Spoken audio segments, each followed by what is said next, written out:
ಇಂದಿರೆಗೆ ತಲೆಬಾಗಿ ಪರಮಾನಂದ ಭಕ್ತಿಯೊಳ ಜನ ಧ್ಯಾನಿಸಿ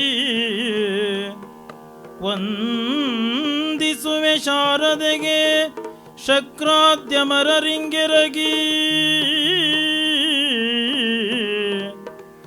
ನಾಂದಿಯೋಳ್ವರ ವ್ಯಾಸ ಮುನಿಪದ ದ್ವಂದ್ವ ಕಾನತನಾಗಿ ನಾಂದಿಯೋಳ್ವರ ವ್ಯಾಸ ಮುನಿಪದ ದ್ವಂದ್ವ ಕಾನತನಾಗಿ ಕವಿಗಳ ಸಂದಣಿಗೆ ಬಲ ಬಂದು ಪೇಳ್ವೆ ನೀ ಕಥಾಮೃತವ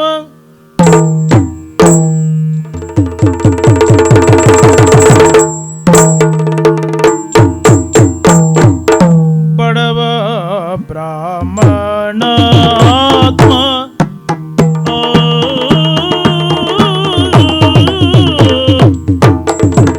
ಬಡವ ಬ್ರಾಹ್ಮಣ ಆತ್ಮ ಮಡದಿ ಮಾತಿಗೆ ನೊಂದು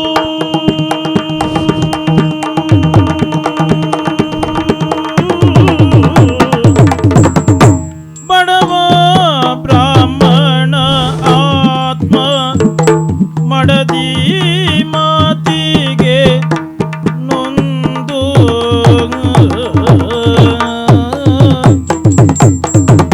ಬಿಡದೆ ಚಿಂತನೆಗೈದು ಒಡನೆ ನಡೆಯುತ್ತ ಹೊರಟ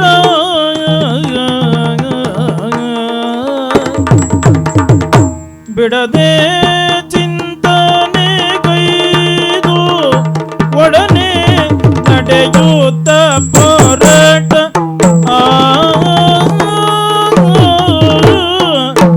ಕಡೆಯೆಲ್ಲ ತಾನೆನುತ ದೊಡ್ಡದೆ ನಿಶ್ಚಯಗೊಂಡ ಕಡೆಯೆಲ್ಲ ತಾನೆನುತ ದೊಡ್ಡದೆ ನಿಶ್ಚಯಗೊಂಡ ದುಡುಕಲ್ಲ ಬದುಕದುವೆ ಹುಡುಕು ಎಂದೆನುತ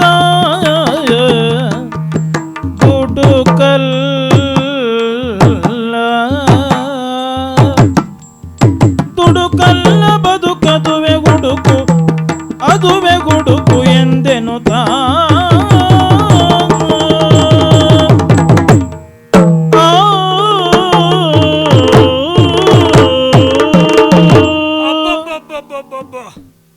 ಜೀವನ ಅಂದರೆ ಹೀಗೂ ಇರ್ತದೆ ಅಲ್ವಾ? ಹೀಗಿರ್ತದೆ ಅಂದ್ರೆ ಏನು, ಹೀಗೂ ಇರ್ತದೆ ಅಂತ ಆತ್ಮದೇವನ ಜೀವನ ನೋಡಿದರೆ ಗೊತ್ತಾಗ್ತದೆ. ಹುಟ್ಟುವಾಗ ಏನೂ ಇಲ್ಲ, ಹುಟ್ಟುವಾಗ ಏನೂ ಇಲ್ಲ ಅಂದರೆ ಯಾರಿಗೂ ಅಷ್ಟೇ, ಹುಟ್ಟುವಾಗ ಏನೂ ಇಲ್ಲ. ಆದರೆ ಅಕ್ಷರಶಃವಾಗಿಯೂ ನಮಗೆ ಏನೂ ಇರಲಿಲ್ಲ.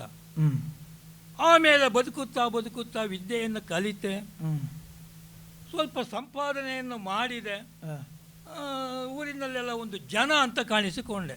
ಆತ್ಮದೇವ ಆತ್ಮದೇವ ಅಂತ ಅಲ್ಲಿ ಕರೆಯುವಾಗ ಆಯಿತು. ಇದೇ ನಮ್ಮ ಜೀವನದ ಸೌಭಾಗ್ಯ ಅಂತ ನಾನು ಭಾವಿಸಿಕೊಂಡ್ರೆ ಅಷ್ಟಕ್ಕೆ ಆಗಲಿಲ್ಲ. ಅಪ್ಪ ಅಮ್ಮನಿಗೆ ಒಂದು ಯೋಚನೆ, ಮಗನಿಗೊಂದು ಮದುವೆ ಮಾಡಬೇಕು ಅಂತ. ಅಪ್ಪ ಅಮ್ಮ ಹೇಳಿದ ಮೇಲೆ ಅವರ ಮಾತನ್ನು ತಿರಸ್ಕಾರ ಮಾಡಲಿಕ್ಕಾಗುವುದಿಲ್ಲ. ಮಗನೇ ನಿನಗೊಂದು ಮದುವೆ ಮಾಡ್ತೇನೆ, ಆಯಿತು ನೀವು ನೋಡಿದ ಕನ್ಯೆಯನ್ನು ನಾನು ಒಪ್ಪುತ್ತೇನೆ ಅಂತ ಹೇಳಿದೆ. ಕೆಲವರು ಗುರುಗಳೆಲ್ಲ ಹೇಳಿದರು, ಮದುವೆ ಆಗಬೇಕಿದ್ರೆ ಯೋಚನೆ ಮಾಡಿಕೊಳ್ಳಬೇಕು ಅಂತ. ಯಾಕೆ ಮದುವೆ ಆಗುವವರೆಗೆ ಮದುವೆ ಆಗದೇ ಇರುವುದು ಒಂದು ಸಮಸ್ಯೆ. ನಮ್ಮ ಜಾತಿಯಲ್ಲೆಲ್ಲ ಹಾಗೆ ಉಂಟೀಗ, ಹೆಣ್ಣೇ ಸಿಗುವುದಿಲ್ಲ, ಹಾಗಾಗಿ ಮದುವೆ ಆಗಲಿಲ್ಲ ಎನ್ನುವುದೇ ಸಮಸ್ಯೆ. ಮದುವೆ ಆದ ಮೇಲೆ ಸಮಸ್ಯೆ. ಹೌದಾ? ಅಯ್ಯ, ನಿಮಗೆ ಮದುವೆ ಆಗಿದ್ರೆ ಗೊತ್ತಾಗ್ತದೆ ಎಷ್ಟು ಸಮಸ್ಯೆ ಉಂಟು ಮದುವೆ ಆದ ಮೇಲೆ ಅಂತ. ಆವಾಗ ಒಂದು ಹೊಸ ಹುರುಪು ನಮ್ಮದ್ದು. ಹೇಳಿದ್ದನ್ನು ಕೇಳಲಿಲ್ಲ, ಅವರು ಬೇಕಂತ ಹೊಟ್ಟೆ ಕಿಚ್ಚಿಗೆ ನಮಗೆ ಹೇಳ್ತಾ ಇದ್ದಾರೆ. ನಾನು ಮದುವೆ ಆಗಬೇಕೆಂಬ ತೀರ್ಮಾನ. ಅಪ್ಪ ಅಮ್ಮ ನೋಡಿದಂಥ ಹುಡುಗಿ ದುಂದುಲಿ, ಹೆಸರು ನೋಡಿದರೆ ಗೊತ್ತಾಗ್ತಿತ್ತು ಎಂಥವಳು ಅಂತ. ಆವಾಗ ಅದು ಯೋಚನೆ ಇಲ್ಲ, ಹೆಸರು ಇದು ಒಳ್ಳೆಯದಾಗೇ ಕಂಡಿತ್ತು. ಮದುವೆ ಅಂತ ಒಂದು ಆಯಿತು ನೋಡಿ, ಒಳ್ಳೆ ಜೀವನ ಮುಗೀತಲ್ಲಿಗೆ, ಜೀವನವೇ ಮುಗಿದು ಹೋಯ್ತು ನನ್ನದು. ಹೌದಾ? ಅಂತ ಒಂದು ಸ್ಥಿತಿ ನನಗೆ ಬಂದು ಒದಗಿ ಹೋಯಿತು. ಯಾಕೆ? ಹೇಳುವವರು ಹೇಳ್ತಾರೆ, ಮದುವೆಯಾದರೆ ಹೆಣ್ಣಾದವಳು ಮನೆಗೆ ಬಂದರೆ ತಾಯಿಯಂತೆ ರಕ್ಷಣೆ ಮಾಡ್ತಾಳೆ, ಮಂತ್ರಿಯಂತೆ ಸಲಹೆ ಕೊಡ್ತಾಳೆ, ಲಕ್ಷ್ಮಿಯಂತೆ ಅಲಂಕಾರ ಮಾಡಿಕೊಳ್ತಾಳೆ, ಹೇಳುವುದಷ್ಟೇ, ದಾಸಿಯಾಗಿರ್ತಾಳೆ.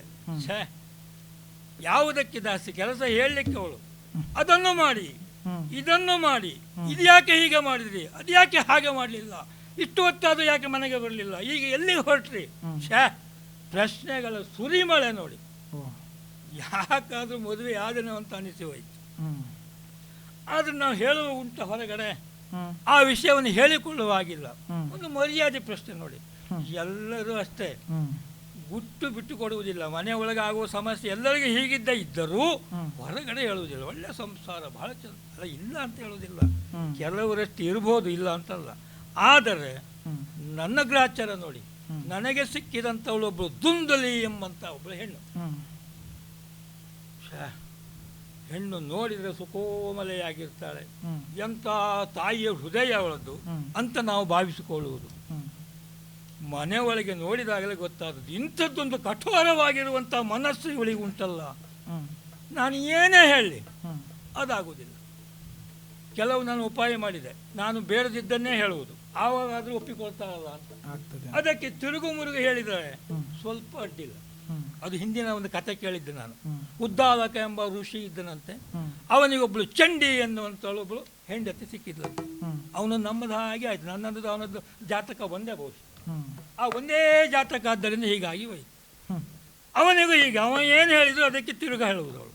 ಹಾಗಾಗಿ ಅವನಿಗೊಬ್ಬ ಬುದ್ಧಿವಂತ ಹೇಳಿಕೊಟ್ಟ, ನಿನಗೆ ಯಾವುದು ಬೇಡವೋ ಅದನ್ನು ಹೇಳು, ಅವಳು ಮಾಡ್ತಾಳೆ ಅಂತ. ಇವತ್ತು ಊಟ ಅಡಿಗೆ ಮಾಡಬೇಡ, ನಾನು ಮಾಡ್ತೇನೆ. ಹಾಗೆ ಊಟ ಬಡಿಸಬೇಡ, ನಾನು ಬಡಿಸ್ತೇನೆ. ಹೀಗೆಲ್ಲ ಅವ ಉಪಾಯ ಮಾಡಿ ಬದುಕಿದ. ನಾನು ಹಾಗೆ ಮಾಡಲಿಕ್ಕೆ ಆಗ್ತದೆಯೋ ಅಂತ ಪ್ರಯತ್ನ ಪಟ್ಟೆ. ಅವ ಋಷಿ, ಅವನಿಗೆ ಆಯ್ತದು. ಅವನಿಗೆ ಹೆಚ್ಚು ಹೆಂಡತಿಯನ್ನು ಕರೆಯುವ ಅಗತ್ಯ ಇರಲಿಲ್ಲ. ನಮಗೆ ಹಾಗಲ್ಲ. ನಾವು ಸಮಾಜದಲ್ಲಿ ಇರುವಂಥವ್ರು ಹೆಂಡತಿ ಒಟ್ಟಿಗೆ ಮಾತಾಡಬೇಕು, ಅವಳ ಒಟ್ಟಿಗೆ ನಮ್ಮ ನಡವಳಿಕೆ ಇರಬೇಕು. 4 ಜನ ಬರ್ತಾರೆ, ಅವರಲ್ಲಿ ಮಾತಾಡಬೇಕು. ಎಲ್ಲ ಕಡೆಗೂ ನನಗೆ ಸಮಸ್ಯೆ ಆಗಿದೆ.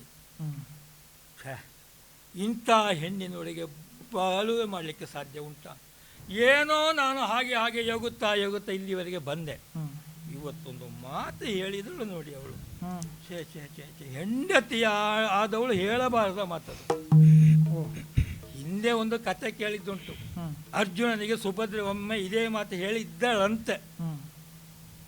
ಉಂಡ ಮನೆಗೆ 2 ಹೆಣ್ಣುವ ಗಂಡುಸು ಆಗಿದ್ದೇನು ಫಲ ಅಷ್ಟೇ. ನನಗೆ ಹಾಗಲ್ಲ, ನೀನು ಗಂಡಸೇ ಅಲ್ಲ ಅಂತ ಹೇಳಿದಳಲ್ಲಪ್ಪ, ಗಂಡಸೇ ಅಲ್ಲ ಅಂತ ಹೇಳಿದಳು. ಇಷ್ಟು ಹೇಳಿದ ಮೇಲೆ ಮತ್ತೆ ನಾವು ಇಲ್ಲಿ ಇರಬೇಕಾ? ಮರ್ಯಾದೆ ಇಟ್ಟುಕೊಂಡು ಇರಬೇಕಾ? ಹಾಗಾಗಿ ತೀರ್ಮಾನ ಮಾಡಿದೆ, ಗಂಡನಾದವನಿಗೆ ಹೆಂಡತಿ ಬಾಯಿಂದ ಇಂಥದ್ದೊಂದು ಮಾತು ಬಂತು ಅಂತ ಆದರೆ ಅವ ಸತ್ತ ಹಾಗೆ ಅಂತ ಆದಮೇಲೆ ನಾನು ಸಾಯುವುದೇ ಲೇಸು ಅಂತ ಭಾವಿಸಿದೆ. ಅದು ಹೇಳುವರು ಹೇಳ್ತಾರೆ, ಬಾಳನಲ್ಲಿ ನಾವಿನ್ನು ಹುಡುಕಬೇಕು, ಬಾಳ ಜೀವನದಲ್ಲಿ ಹುಡುಕಲಿಕ್ಕೆ ಇನ್ನೂ ಉಂಟು. ಏನು ಹುಡುಕಲಿಕ್ಕೆ ಉಂಟು? ದುಡುಕು ಆಗಬಾರ್ದು ಸರಿ, ಆದರೆ ಹುಡುಕಲಿಕ್ಕೆ ಏನಾದರೂ ಒಂದು ನಮಗೆ ದಾರಿ ಇರಬೇಕಲ್ಲ. ಅವಳ ಹತ್ರಂತೂ ಮಾತಾಡ್ಲಿಕ್ಕೆ ನನಗೆ ಮನಸ್ಸಿಲ್ಲ. ಇಷ್ಟು ಮಾತು ಅವಳು ಹೇಳ್ತಾಳೆ ಅಂತ ಇನ್ನು ಎಂತ ಮಾತಾಡೋದು ಅವಳಲ್ಲಿ.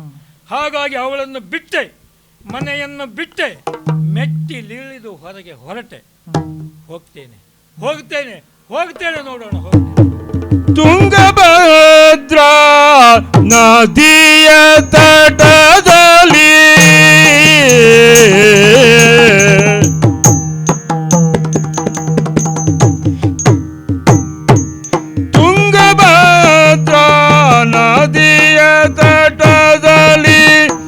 ರಂಗ ಧ್ಯಾನವ ಮನದಿ ಮಾಡುತ್ತ, ರಂಗ ಧ್ಯಾನವ ಮನದಿ ಮಾಡುತ್ತ,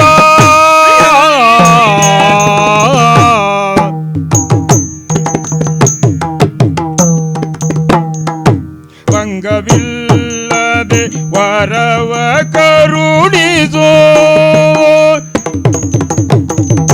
ಭಂಗವಿಲ್ಲದೆ ವರವ ಕರುಣಿಸೋ, ಸಂಗ ಬೇಡುವ ಕುವರನ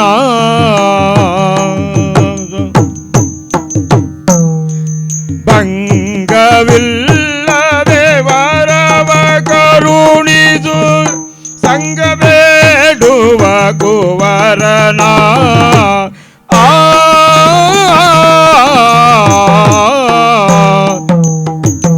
ಮನೆಯಿಂದಂತೂ ಹೊರಟೆ ನಾನು. ಹೊರಟರೆ ಹೋಗುವುದೆಲ್ಲಿಗೆ ಎಂಬ ಗುರಿಯೇ ನನಗಿಲ್ಲ. ಊರಿನ ಕಡೆ ಹೋಗುವ ಅಂತಂದರೆ ಭಟ್ರ ಏನು ಇಲ್ಲಿ ಬಂದದ್ದು ಅಂತ ಊರವರೆಲ್ಲ ಕರೆದು ಕೇಳುವುದು. ಎಂತ ಉತ್ತರ ಹೇಳೋದು? ಅದಕ್ಕೆ ಜನರ ಸಹವಾಸವೇ ಬೇಡ ಅಂತ ಕಾಡಿನ ಕಡೆ ಹೊರಟೆ. ಹೊರಟು ಬಹಳ ದೂರ ಬಂದೆ. ಇದು ತುಂಗಾ ತೀರ ಅಲ್ಲವೇ? ಎಷ್ಟು ಪ್ರಶಾಂತವಾಗಿರುವಂಥ ವಾತಾವರಣ. ಸಹ್ಯಾದ್ರಿಯ ತಪ್ಪಲಿನಲ್ಲಿರುವಂಥ ತುಂಗಾ ನದಿ ತನ್ನಿಂದ ತಾನೇ ಜುಳು ಜುಳು ಜುಳು ಜುಳು ನಾದ ಮಾಡುತ್ತಾ ಹರಿಯುತ್ತಾ ಇದ್ದಾಳೆ. ಎಂಥ ಜೀವನ ಬೇಡ, ಜೀವ ಬೇಡ ಅಂತ ಹೇಳಿದವರಿಗೂ ಜೀವ ಬೇಕು ಬೇಕು ಅಂತ ಅನ್ನಿಸಬೇಕು. ಅಂತಹ ಸಜೀವವಾಗಿರುವಂಥ ನದಿ ಇದು. ಅದನ್ನು ನೋಡಿದ್ರ ಮೇಲೆ ಅನ್ನಿಸು ನನಗೆ, ನಾನು ಯಾಕೆ ಸಾಯಲಿ ಅಂತ. ಅಲ್ಲ, ನಾನು ಯಾಕೆ ಸಾಯುವುದು ಅಂತ. ಅಂದರೆ ಸಾಯುವುದಂತ ಹೊರಟದ್ದು ನಾನು. ಈಗ ಇದನ್ನು ನೋಡಿದ ಮೇಲೆ ನಾವು ಸಾಯಬಾರ್ದು, ನಾವು ಇದ್ದು ಸಾಧಿಸಬೇಕು ಅಂತ ಅನ್ನಿಸಿತ್ತು. ಹಾಗಾಗಿ ತುಂಗಾ ನದಿಯ ಈ ಕಡೆಯಲ್ಲಿ ಇದ್ದರೆ ಮತ್ತೆ ಬರುವವರು ಇರ್ತಾರೆ. ತುಂಗಾ ನದಿಯನ್ನು ದಾಟಿ ಆ ತಪ್ಪಲಿಗೆ ನಾನು ಬಂದೆ. ದಟ್ಟವಾಗಿರುವಂಥ ಕಾಡು. ಇಲ್ಲಿ ಅದೆಷ್ಟೋ ಜನ ಋಷಿಮುನಿಗಳೆಲ್ಲ ತಪಸ್ಸನ್ನು ಆಚರಿಸ್ತಾ ಇರುವಂತಹ ಜಾಗ. ಯಾಕೆ ತಪಸ್ಸನ್ನು ಆಚರಿಸುವುದು? ಅವರಿಗೆ ಜೀವನದಲ್ಲಿ ಯಾವುದು ಬೇಡ ಅಂತ ಅನಿಸಿದಾಗ ದೇವರ ಧ್ಯಾನವನ್ನು ಮಾಡಿ ಹಾಗೆ ಕಾಲಯಾಪನೆ ಮಾಡಬೇಕು ಅಂತಲೇ ತಪಸ್ಸು. ನಾವು ಯಾಕೆ ಅದನ್ನು ಮಾಡಬಾರದು? ನಮ್ಮ ಆರಾಧ್ಯ ದೇವನಾಗಿರುವಂಥ ಶ್ರೀರಂಗ ವಾಸುದೇವ, ಅವನನ್ನೇ ಆರಾಧಿಸುವುದನ್ನು ತೀರ್ಮಾನ ಮಾಡಿದ್ದೇನೆ. ಇಲ್ಲಿ ಇದೆಯಲ್ಲ ಒಂದು ದೊಡ್ಡದಾಗಿರುವಂಥ ಮರ, ಆ ಮರದ ಬುಡದಲ್ಲಿರುವಂಥ ಕಲ್ಲು ಹಾಸು, ಆ ಕಲ್ಲು ಹಾಸಿನ ಮೇಲೆ ಕುಳಿತುಕೊಂಡಿದ್ದೇನೆ. ಆ ರಂಗನನ್ನು ಧ್ಯಾನ ಮಾಡ್ತಾ ಇದ್ದೇನೆ. ಸ್ವಾಮಿ, ಎಲ್ಲ ಕೊಟ್ಟಿದ್ದೀಯ ನನಗೆ, ಮನಸ್ಸಿನಲ್ಲಿ ನೆಮ್ಮದಿಯೊಂದು ಮಾತ್ರ ಇಲ್ಲ. ಆ ನೆಮ್ಮದಿ ಬೇಕು ಅಂತಾದರೆ ಯೋಗ್ಯನಾಗಿರುವಂತಹ ಒಬ್ಬ ಮಗ ಹುಟ್ಟಬೇಕು. ಈಗ ಮಕ್ಕಳು ಹುಟ್ಟಿದವರೆಲ್ಲ ಸುಖ ಸಂತೋಷದಲ್ಲಿದ್ದಾರೆ ಅಂತ ಅರ್ಥ ಅಲ್ಲ. ಮಕ್ಕಳು ಹುಟ್ಟಿದ ಮೇಲೆ ಇಂಥ ಮಕ್ಕಳು ಹುಟ್ಟುವುದಕ್ಕಿಂತ ಹುಟ್ಟದೇ ಇದ್ರೆ ಒಳ್ಳೆಯದಾಯಿತು ಅಂತ ಹೇಳುವವರು ಎಷ್ಟೋ ಜನ ಇದ್ದಾರೆ. ಅಂಥ ಮಕ್ಕಳು ಹುಟ್ಟಿದ್ದಾರೆ ಪ್ರಪಂಚದಲ್ಲಿ. ನಮಗೆ ಅಂಥ ಮಕ್ಕಳು ಹುಟ್ಟುವುದೇ ಬೇಡ. ಹುಟ್ಟುತ್ತಾರೆ ಅಂತಾದ್ರೆ ಎಂಥ ಮಕ್ಕಳು ಹುಟ್ಟಬೇಕು? ಆ ರಂಗನ ಸಂಘವನ್ನು ಬಯಸುವಂಥವರು, ಅಂದರೆ ಭಗವದ್ಭಕ್ತರಾಗಿರುವಂಥ, ಗುರು ಹಿರಿಯರಲ್ಲಿ ಭಕ್ತಿ ಪ್ರೀತಿ ಇರುವಂತಹ, ಸಾರ್ವಜನಿಕವಾಗಿ ಎಲ್ಲ ಪಕ್ಷಿ ಪ್ರಾಣಿಗಳಲ್ಲಿಯೂ ಕರುಣೆ ಇರುವಂತಹ ಅಂಥ ಒಂದು ಮಗ ಹುಟ್ಟಿದರೆ ನಾನು ಧನ್ಯನಾಗ್ತೇನೆ. ಹಾಗಾಗಿ ಇಲ್ಲಿಯೇ ಕುಳಿತು ರಂಗ ಧ್ಯಾನದಲ್ಲಿ ಕಾಲ ಕಳೆಯುತ್ತೇನೆ.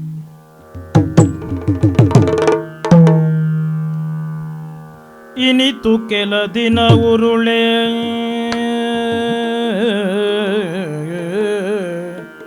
ಇನಿತು ಕೆಲ ದಿನ ಉರುಳೆ ಅನಿತರೊಳೊಂದಿನ ಋಷಿಯೂ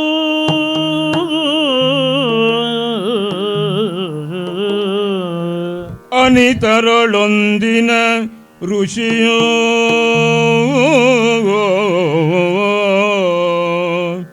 ಸನಿಹಗೈ ತರುತ ಕನಿಕರದಿ ನುಡಿಸಿದರು. ಸನಿಯ ಕೈದರುತ ಕನಿಕರದಿ ನುಡಿಸಿದರು.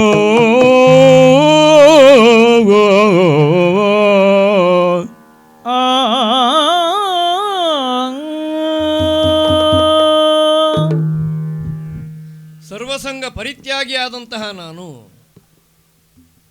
ಜೀವನದ ಒಳ ಹೊರಗುಗಳನ್ನೆಲ್ಲ ಅರ್ಥ ಮಾಡಿಕೊಂಡ ಮೇಲೆ ಇನ್ನು ನನ್ನಂಥವನಿಗೆ ಮುನಿವೃತ್ತಿಯೇ ಲೇಸೆನ್ನುವ ಕಾರಣಕ್ಕಾಗಿ ತುಂಗಾ ತೀರವನ್ನು ಆಶ್ರಯಿಸಿಕೊಂಡವನು. ಅನೇಕ ದಿನಗಳಿಂದ ಇಲ್ಲಿ ವಾಸ ಮಾಡುತ್ತಾ ನೋಡ್ತಾ ಇದ್ದೇನೆ. ನನ್ನ ಸಮ್ಮುಖದಲ್ಲಿ ಹರಿಯುವಂತಹ ಈ ತುಂಗೆ ಕೊಡುವ ಸಂದೇಶ ಅದೇ. ಏನು? ಪರೋಪಕಾರಾರ್ಥಂ ವಹಂತಿ ನದ್ಯಾಹ. ಆಚೀಚೆ ನೋಡಿದಾಗ ಕಾಣಿಸ್ತಕ್ಕಂತಹ ವೃಕ್ಷರಾಜಿಗಳೆಲ್ಲ ಹೇಳುವುದು ಅದೇ, ಫಲಂತಿ ವೃಕ್ಷಾಹ, ಪರೋಪಕಾರಕ್ಕಾಗಿ. ನಮ್ಮಂತಹ ಸಜ್ಜನರ ಬದುಕಿನ ಏಕೈಕ ಉದ್ದೇಶ ಏನು ಅಂತ ಕೇಳಿದರೆ ಪರೋಪಕಾರವೇ. ನಮಗೆ ನಮ್ಮದು ಅಂತ ಏನಿಲ್ಲ. ಪ್ರಪಂಚದ ಯಾವುದೋ ಒಂದು ಒಳ್ಳೆಯದಕ್ಕೆ ನಾವು ಕಾರಣವಾದೆವು ಅಂತಾದರೆ ಅದೇ ನಮ್ಮ ಬದುಕಿನ ಧನ್ಯತೆಯ ಸಾರ್ಥಕತೆ ಅಂತ ತಿಳ್ಕೊಂಡವರು ನಾವು. ಹೀಗಾಗಿ ಈ ಪ್ರಪಂಚದ ಯಾವುದೇ ಶೋಕ ಮೋಹಗಳನ್ನು ಮನಸ್ಸಿಗೆ ಲೇಪಿಸಿಕೊಳ್ಳದೆ ತುಂಗೆಯಲ್ಲಿ ಸ್ನಾನ ಮಾಡಿದಾಗ ಕೇವಲ ದೇಹ ಮಾತ್ರವೇ ಶುದ್ಧವಾಗುವುದಲ್ಲ, ನಿತ್ಯವೂ ಅಂತರಂಗವೂ ಶುದ್ಧಿಯಾಗ್ತದೆ ಎನ್ನುವಂತಹ ದೃಢತೆಯಿಂದಲೇ ಎಂದಿನ ಹಾಗೆ ಇಂದು ತುಂಗೆಯಲ್ಲಿ ಸ್ನಾನ ಮಾಡಿ ಮೇಲೆದ್ದು ಬಂದು ನೋಡ್ತಾ ಇದ್ದೇನೆ. ಇಲ್ಲೊಬ್ಬ ಮನುಷ್ಯ ಕೆಲ ದಿನಗಳಿಂದ ಕುಳಿತುಕೊಳ್ತಾ ಇದ್ದಾನೆ. ಅವನನ್ನು ನೋಡಿದಾಗ ಯಾವುದೋ ಒಂದು ಕನಿಕರ ನನ್ನ ಮನಸ್ಸಿನಲ್ಲಿ ಹುಟ್ಟುತ್ತಾ ಇದೆ. ನೋಡಿದರೆ ಹಾಗನ್ನಿಸ್ತದೆ. ಅತ್ತಲಾಗಿ ಯೋಗಿಯೋ, ಅವನ ಮುಖದಲ್ಲಿ ಯಾವುದೇ ಒಂದು ವರ್ಚಸ್ಸಿಲ್ಲ. ಹಾಗಂತ ಪ್ರಾಪಂಚಿಕನಾದರೆ, ಜೀವನ ವ್ಯಾಪಾರವನ್ನು ಮಾಡುವವನೇ ಆದರೆ ಹೊಳೆಬದಿಯಲ್ಲಿ ಏನು ಕೆಲಸ ಅವನಿಗೆ? ನೋಡೋಣ. ಕುತೂಹಲ ಉಂಟು, ಕನಿಕರವೂ ಉಂಟು. ಒಮ್ಮೆ ಮಾತನಾಡಿಸೋಣವಂತೆ ಅವನನ್ನ. ಅಯ್ಯ ಸ್ವಾಮಿ, ಮಹಾತ್ಮರೇ, ವಂದಿಸಿಕೊಂಡಿದ್ದೆ. ಎದ್ದೇಳು. ಈಗ ಇನ್ನು ನನ್ನ ಕುತೂಹಲಕ್ಕೆ ವಿಷಯೀಭವಿಸಿರ್ತಕ್ಕಂಥ ನಿನ್ನನ್ನು ಮಾತನಾಡಿಸುವ ಬಗೆ ಇದು. ಯಾರಯ್ಯ? ಯಾರಯ್ಯವೋ ಧ್ಯಾನಿಯೇ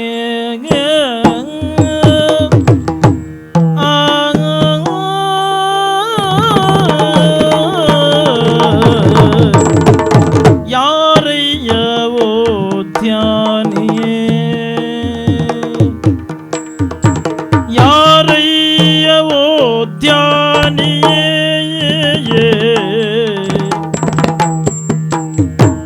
ಈ ರೀತಿ ಏಕೆಂದು ಪೇಳ್ಮೋನಿಯೇ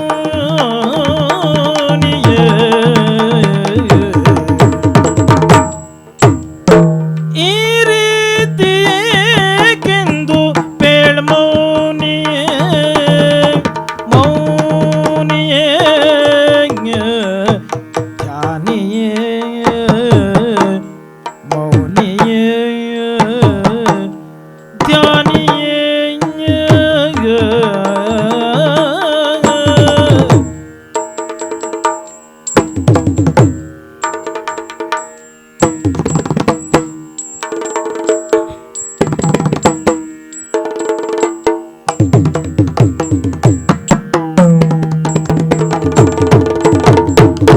ಕಾರಣವನಿ ಹೇಳೆ ದಾರಿಯನು ನಾ ತೋರ್ವೆ ಕಾರಣವನಿ ಹೇಳೆ ದಾರಿಯನು ನಾ ತೋರ್ವೆ ದಾರಿಯನು ನಾ ತೋರ್ವೆ ಯಾರಯ್ಯವೋ ಧ್ಯಾನಿಯೇ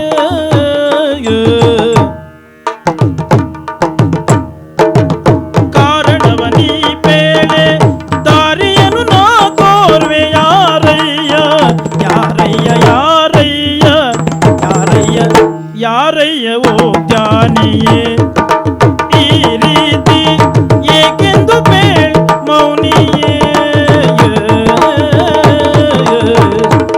ಧ್ಯಾನಿಯೇ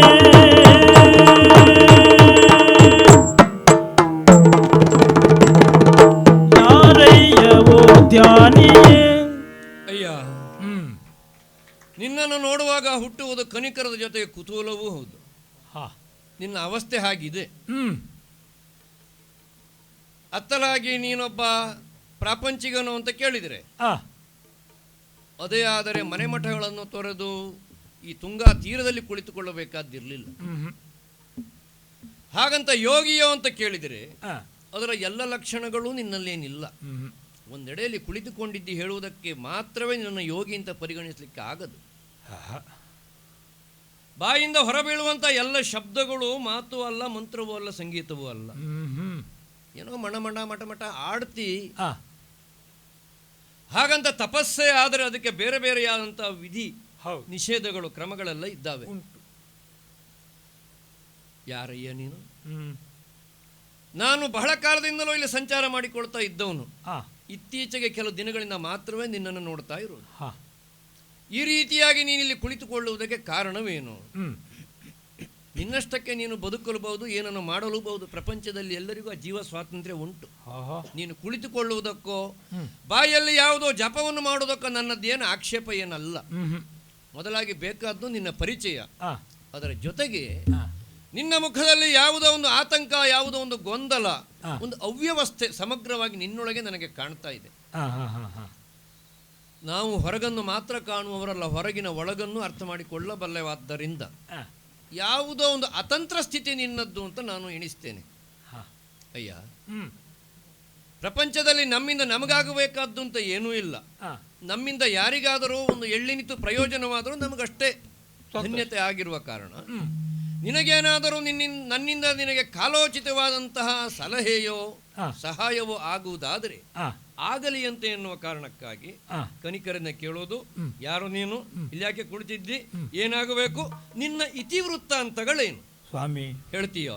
ನನ್ನಲ್ಲಿ ಕನಿಕರವನ್ನಿಟ್ಟು ಕೇಳಿದ್ರಲ್ಲ, ಇಷ್ಟು ದಿವಸ ಇಲ್ಲಿ ನಾನು ಕುಳಿತರು ಯಾರು ಬಂದು ಮಾತಾಡಿಸಿದವರಿಲ್ಲ. ನಾವು ಸಮಾಜದಲ್ಲಿ ಇದ್ದವರಿಗೆ ಬದುಕಬೇಕು ಅಂತಾದರೆ ಊಟ, ನೀರು, ಗಾಳಿ ಹೇಗೆ ಮುಖ್ಯವೋ ಮಾತು ಅಷ್ಟೇ ಮುಖ್ಯ. ಅಲ್ಲಿದ್ದವರಿಗೆ ಮಾತು ಮುಖ್ಯ, ಇಲ್ಲಿದ್ದವರಿಗೆ ಮೌನ ಮುಖ್ಯ. ನಮಗೆ ಮಾತು ಆಡುವವರು ಯಾರು ಸಿಗ್ತಾರೋ ಎಂಬಂತ ಹಪಹಪಿಕೆಯಲ್ಲಿ ನಾನಿದ್ದೆ. ಆದರೆ ನನಗೆ ಯಾರು ಇದುವರೆಗೆ ಮಾತಾಡಿ ಆಗಲೇ ನನಗೆ ಗೊತ್ತಾಯ್ತು ನೀನು ಮೌನಿ ಅಲ್ಲ, ಸುಮ್ಮನೆ ಧ್ಯಾನಿ ಅಂತ. ಧ್ಯಾನ ಮತ್ತೆ ಅನಿವಾರ್ಯವಾಗಿ ಧ್ಯಾನ ಮಾಡುತ್ತಾ ಕುಳಿತುಕೊಂಡೆ. ಸ್ವಾಮಿ, ನಾನು ಊರಿನಲ್ಲಿ ಇದ್ದಾಗ ಸಾಕಷ್ಟು ಧನವಂತನಾಗಿದ್ದವನೇ, ನನ್ನ ಮಟ್ಟಿಗೆ ಸಾಕಾಗಿತ್ತು. ಆಮೇಲೆ ಸಮಾಜದಲ್ಲಿ ಒಂದಿಷ್ಟು ಒಳ್ಳೆಯ ಹೆಸರನ್ನು ಇರಿಸಿಕೊಂಡಿದ್ದೆ. ಆದರೆ ಈಗ ಎಲ್ಲವನ್ನೂ ಬಿಟ್ಟು ಬಂದ್ಯಾ? ಎಲ್ಲರಲ್ಲಿಯೂ ನಾನು ಶ್ರೀಮಂತನಾಗಿದ್ದರೂ ಸಹಿತ ನನ್ನದಾಗಿರುವ ಜೀವನದ ಸಾಫಲ್ಯತೆಯಲ್ಲಿ ನಾನು ಬಡವ ನಾನು.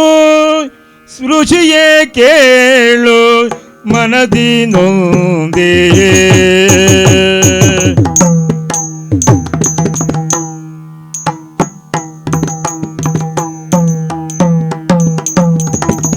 ಬಡವ ನಾನು. ರುಚಿಯೇ ಕೇಳು, ರುಚಿಯೇ ಕೇಳು ಮನದಿ ನೊಂದಿಯೇ, ಮನದಿ ನೊಂದಿಯೇ. ಒಡಲ ಕುಡಿಯ ಪಡೆಯದೀಗ ಸಮಯ ಸಂದಿದೆ, ಒಡಲ ಕುಡಿಯ ಪಡೆಯದೀಗ ಸಮಯ ಸಂದಿದೆ.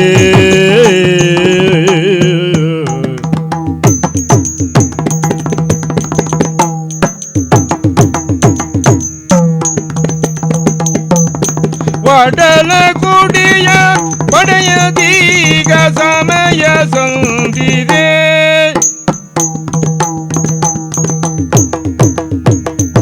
ಮಡದಿ ಮಾತ ಕೇಳಲಾರೆ ಬರಿಯ ಕುವಕವು,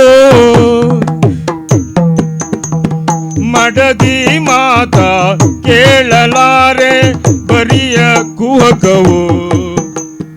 ಒಡೆಯ ವಿಭುವೆ ನೋಡಲೆಲ್ಲ ಅದುವೇ ಗುಣಕವು, ಒಡೆಯ ವಿಭುವೆ ನೋಡಲೆಲ್ಲ ಅದುವೇ ತವಕವು.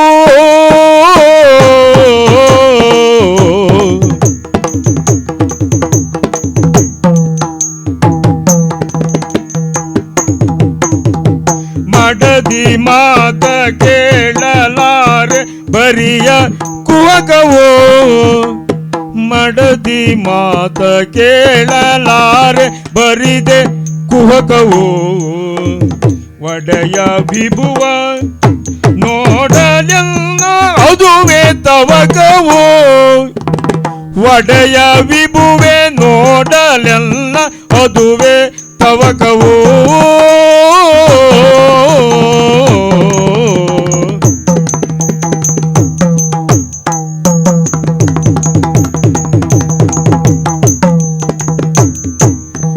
ಬಡವ ನಾನು ರುಚಿಯೇ ಕೇಳು ಮನದಿ ನೊಂದಿಯೇ, ಒಡಲ ಕುಡಿಯ ಪಡೆಯದೀಗ ಸಮಯ ಸಂದಿದೆ.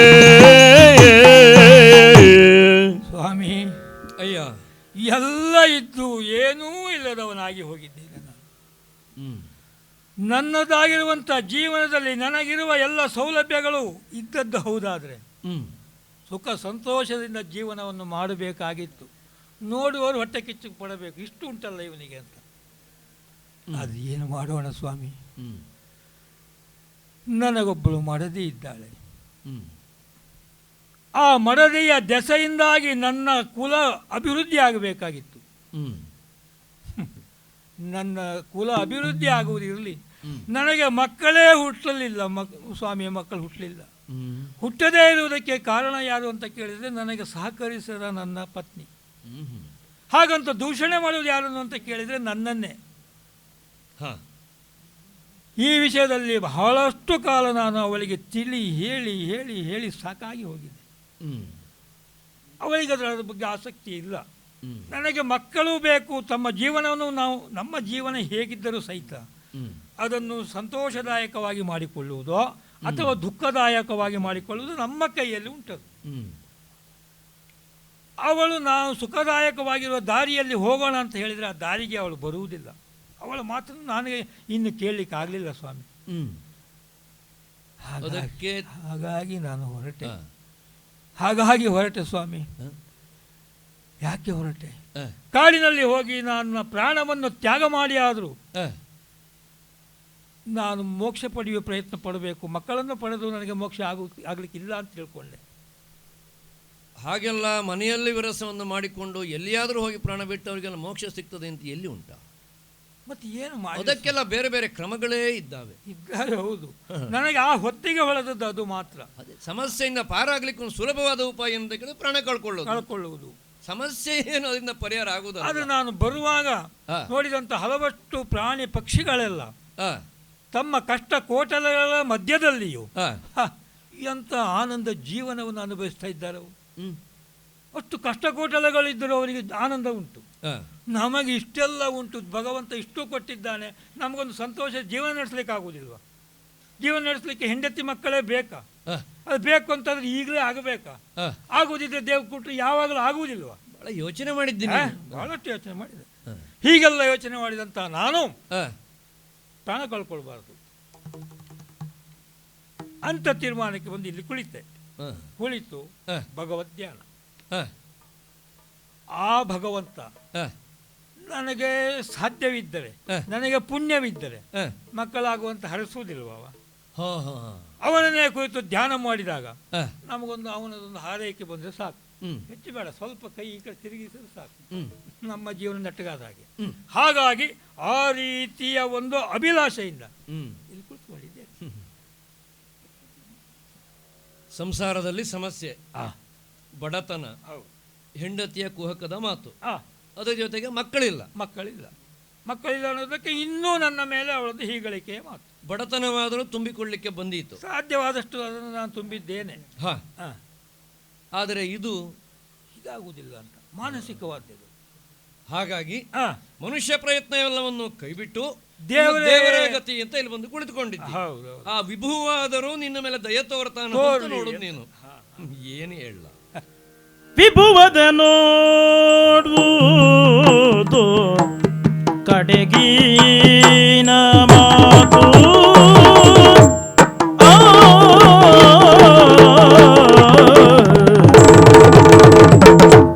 ವಿಭುವದ ನೋಡುವುದು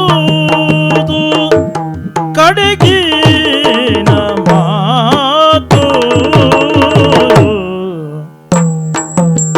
ವಿಭುವದ ನೋಡುವುದು ಕಡೆಗಿನ ಮಾತು, ವಿಭುವದ ನೋಡುವುದು ಕಡೆಗಿನ ಮಾತು.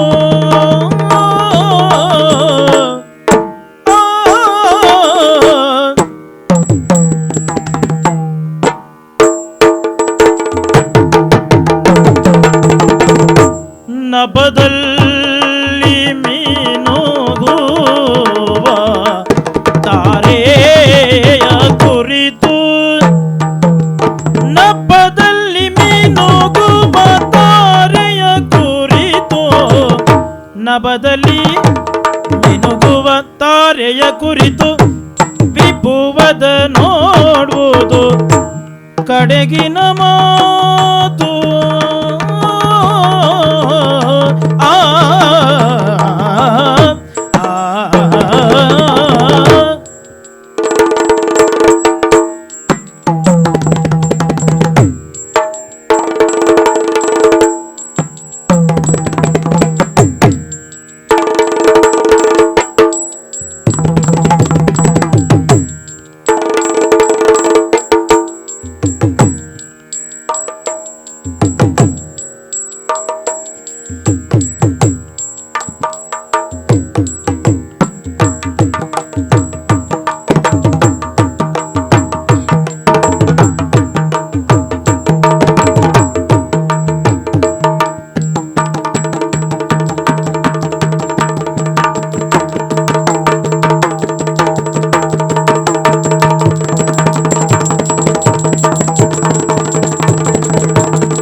ತಾರೆಯ ಕುರಿತು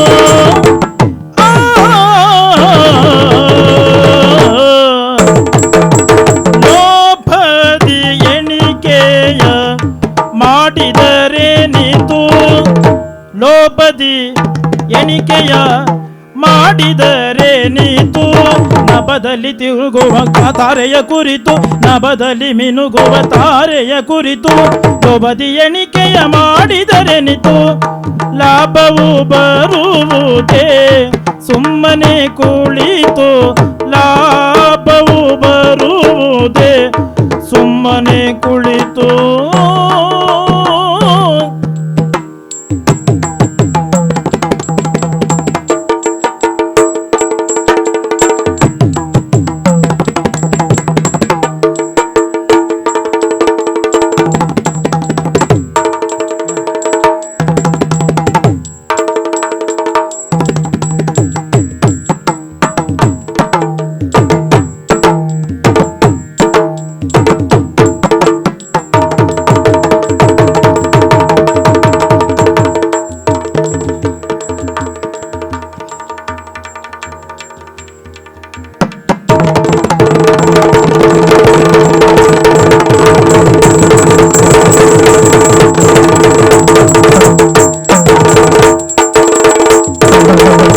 ಲೋಭದಿ ಎಣಿಕೆಯ ಮಾಡಿದರೆನಿತು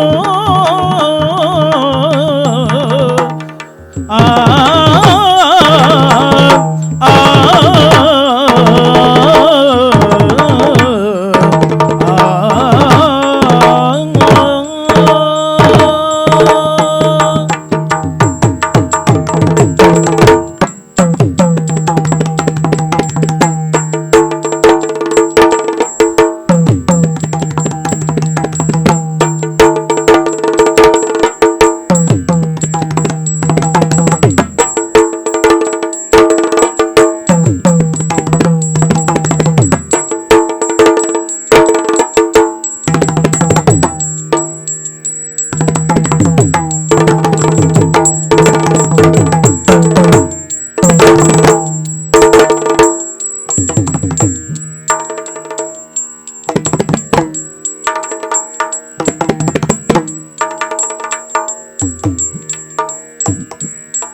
ಹೆಸರು ಏನು ಅಂತ ಹೇಳಿದೆ?